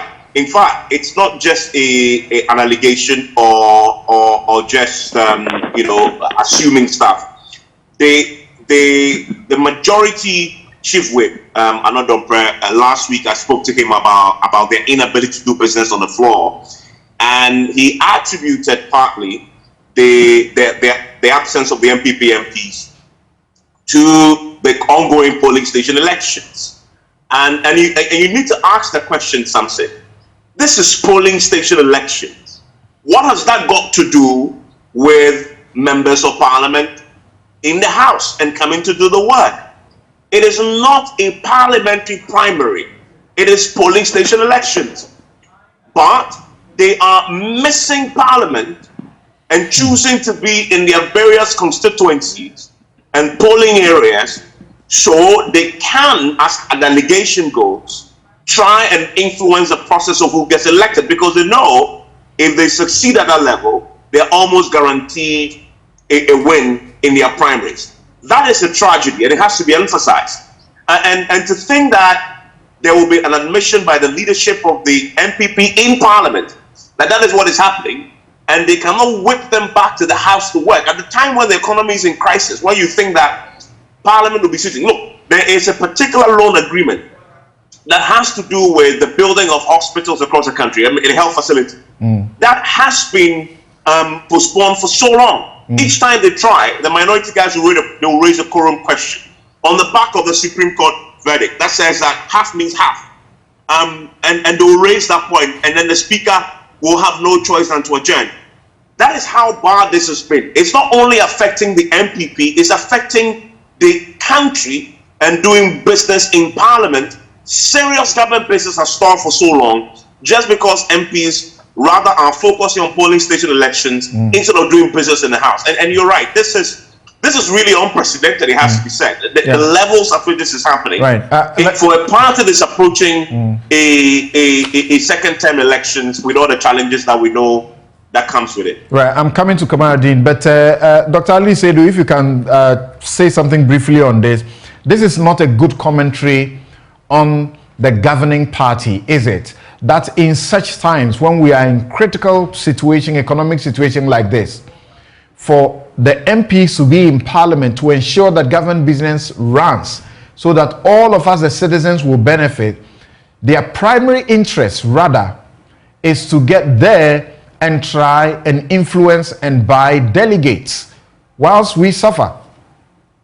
Yeah, something is true. I think it suggests the level at which our maybe current corp of political leadership may put their personal interest above the collective national interest. Yes, I know if you are not in Parliament, if you lose the election, you cannot contribute your quota to parliamentary national development. But it is very important that at the time that we are facing serious global level economic crisis that has a spillover effect on our country, we should have seen the governing party doing so much to be able to ease the sufferings of Ghanaians. And like Evans mentioned, very important critical loan schemes that will have helped us to be able to do this. We are unable to raise quorum, and largely coming from what? MPs that are in government. So it speaks volumes to the fact that maybe their interest is just being in the public life, being an MP forever, or whatever happens to the rest of the Ghanaians, none of their business. But the second level is that it seems to suggest that the laws and the constitution in the party doesn't work. If it works well, you don't need to go and influence who is supposed to be in the register and who is not supposed to be there. The laws are very clear, and if they implement it sincerely to the letter, you don't need to leave your business in Accra at Parliament House and go and be able to find who is going to be there. The laws are already clear on who is supposed to be there and who is not supposed to be there. So if there are reasons to believe that this can be changed or manipulated in a way that is unconstitutional, then the MPP need to re-examine its constitution and how it translates into action. Right. Kamaruddin, as we sit here, yes. Apart from the areas that we have mentioned, you know, to use as example, we're getting messages from various places. Party executives so unhappy, party people at that level so unhappy about what is going on, and they are saying, open the phone lines and let's tell you our stories. Is he something? They are saying you're being diplomatic about what is going on. Something. I am not being diplomatic.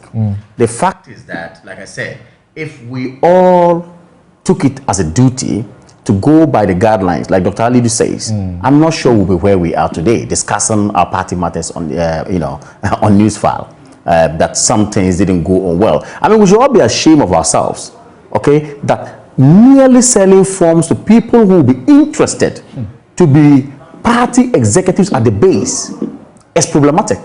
We should be ashamed of ourselves, honestly. All of us, and I mean members of MPP, all of us, we should have that problem. You see, but an important point is raised about MPs and their availability in Parliament. I also side with, some of these comments. That is why the party anticipated that maybe the MPs would not be present for this exercise, and the party then said that, look, let us factor them in our plans. So the committee that is set up at the constituency level has either the MP or the MP's representative. So that if, for example, I'm taking Nantong constituency for instance, and if Nantong constituency MP ought to be in Parliament or is supposed to be in Parliament, and of course the exercise of this nature is supposed to go on, he has a representative on the committee. At the moment, we have had your MPs blaming the NDC for things that are happening in Parliament because they are not able to take a decision. Now we know the truth, that this is hypocritical. they themselves are not committed to the government business. They are committed to their private personal gains at the constituency. When you emphatically say that now you know the truth, you are hinging your facts based on what you have heard, that it is because of the party election that they were not present. I'm not too sure. What else accounts for their absence? It is an allegation out there, and that is why I said the party anticipated this and did say that the committee that we are putting together would have a representative of the MP, so that it would not actually affect national exercise, as it were, for them to be in parliament. But maybe some of them might have not taken that and then still gone on the ground to work on it. But see, Samson, I think the committee that is set up and sworn in yesterday or so by the chairman or the general secretary of the party should actually work, and I trust them. Gary Nimakwe and co really are people who are top-notch when it comes to legal issues, when it comes to ensuring that the regulations and rules are followed. Wherever you say scores of messages are coming to you, wherever you think there's a problem, ensure that whoever is affected puts together a petition and then, of course, forward same to the committee through the channels that the party has actually spelled out. And I believe, inshallah, some of these things will be nipped in the bud and then solved. But you see, the danger it poses when we don't do this right is what Alidu mentioned. If you get your base wrong, you get the entirety wrong. If we get people sitting on fences and say we're not going to support the party, we're not going to work just because I feel that I was actually not treated well. You are listening to the supporters that will give us apathy. Their followers in Bantama. Yes. I mean, surprising. Bantama, that's your World Bank. Well, and they look at the comments that that is why I'm saying that we should try as much as possible to defeat that, because it will get apathy setting in, and when apathy sets in, actually we're going to have a problem. Politically, I will say this because I'm a politician. I have to make this point. Somebody says that their fear is that whilst they are trying to work things out down there, because particularly the MPs, they have influence at national. They are able to influence the processes at national regarding the album, and that's their fear. So yet another allegation. Of course, that tells you that indeed the committee that has been put in place as an alternative dispute resolution committee, you have work to do. The allegation is that somebody sitting somewhere has influence at national level and then would come to to national level to influence whatever he has to manipulate it in favor of him or her. That, of course, we should prove them wrong. Okay. I'm making the point again that if we try as much as possible not to do this and get people disillusioned and they are not happy and sit on the fence, we have a critical election ahead of us in 2024. More so, we have a presidential primaries to run. That also can even deepen the cracks if we are not careful. Right. So my call to all of us is that, look, let us play by the rules. We have 275 constituencies. I believe that where we have these problems are not even up to 25 constituencies at all. No. No, I have checked. I have done my checks. Not up to even 25 constituencies. But even if it's one constituency, let us allow justice to be served so that we'll all be happy, come on board, and on any day. Samson, I will tell you this. If MPP pulls themselves together on any day and look at the demography of voters in this country strongly, and of course harness the grounds and gets their voters on board, the NDC can never beat them into an election. That I can tell you, on any day. But because what causes this is because people feel not happy and throw their hands in despair, sit back, and then work will not be done, and we have a problem. So let us get it right. Otherwise, we have ourselves to blame. All right. Let me get your very final comments in a minute each to Evans and Dr. Ali Seido. I mean, I just have to say that the MPP, they have everything to lose. Nothing to gain from this. The economy is in crisis. They are the government of the day. They'll take the responsibility for it. They have less than 2 years before a major election. And, you know, the thing about what is happening is people look at this and they combine that with what they are feeling in their pockets and the economy. That's right. And it just makes people even more upset. And I don't know, sometimes you get the impression that governing parties tend to develop a death wish when they approach their second term. And MPP is better advised. Thank you, Dr. Ali Seidu. And this the Ablekuma West situation, and that's where that gentleman, you see him on the floor before he was taken to the hospital. Yes, Dr. Ali Seidu. Yeah, thank you so much, Samson. I think the committee that was just set up and inaugurated yesterday has a lot of work to do. I agree with my brother Kamal. But the issue is that most of the party executives are very complicit in this act. Most of them are seeking re-election. Most of them have openly declared their support for one of the candidates that want to lead the party after His Excellency Nana Addo Dankwa. And they are taking a lot of action, directly or indirectly, to influence the course of this process in their favor or the favor of those people. And if those people have set up a committee and choosing the committee members, what's the guarantee that the other side will have confidence in that committee? So I think they have a lot of work. Right. And they need to set up right. to be able to become more competitive. Right. You have a lot of work. You have a lot of work to do. I would not appear because pessimistic. there are people who are saying that, particularly this constituency we are talking about, somebody sent a message and says that that gentleman, Ronnie, if he went independent, you'll be in trouble. Wow. So you need to put your house together, not allow cracks to happen. I will not appear pessimistic about the committee. Like I said, they are very eminent people, respected people in the party, and I believe they are going to work and work well. Right. The influence of the allegation of influence that you have raised, and of course, with Alidu also saying that they are set up by the executive, and who are some people who would like to go into an election. Therefore, maybe people might not be of them. I'm very sure that something will be done. Thank you, Kamaldeen. Let me just a few messages. My time is up, really. Ouch, I can't read. My production says I can't read. My outfit, as always, is by Habil's Couture. Habil's Couture, you can find them at Adringano Gate, East Legon. The number to call is 0200 841 988. 0200 84 1988. That is where to get these outfits that you see me wear. Beautiful and smart. I'm Samson Ladia Yanini. Thank you very much. This has been Newsfile.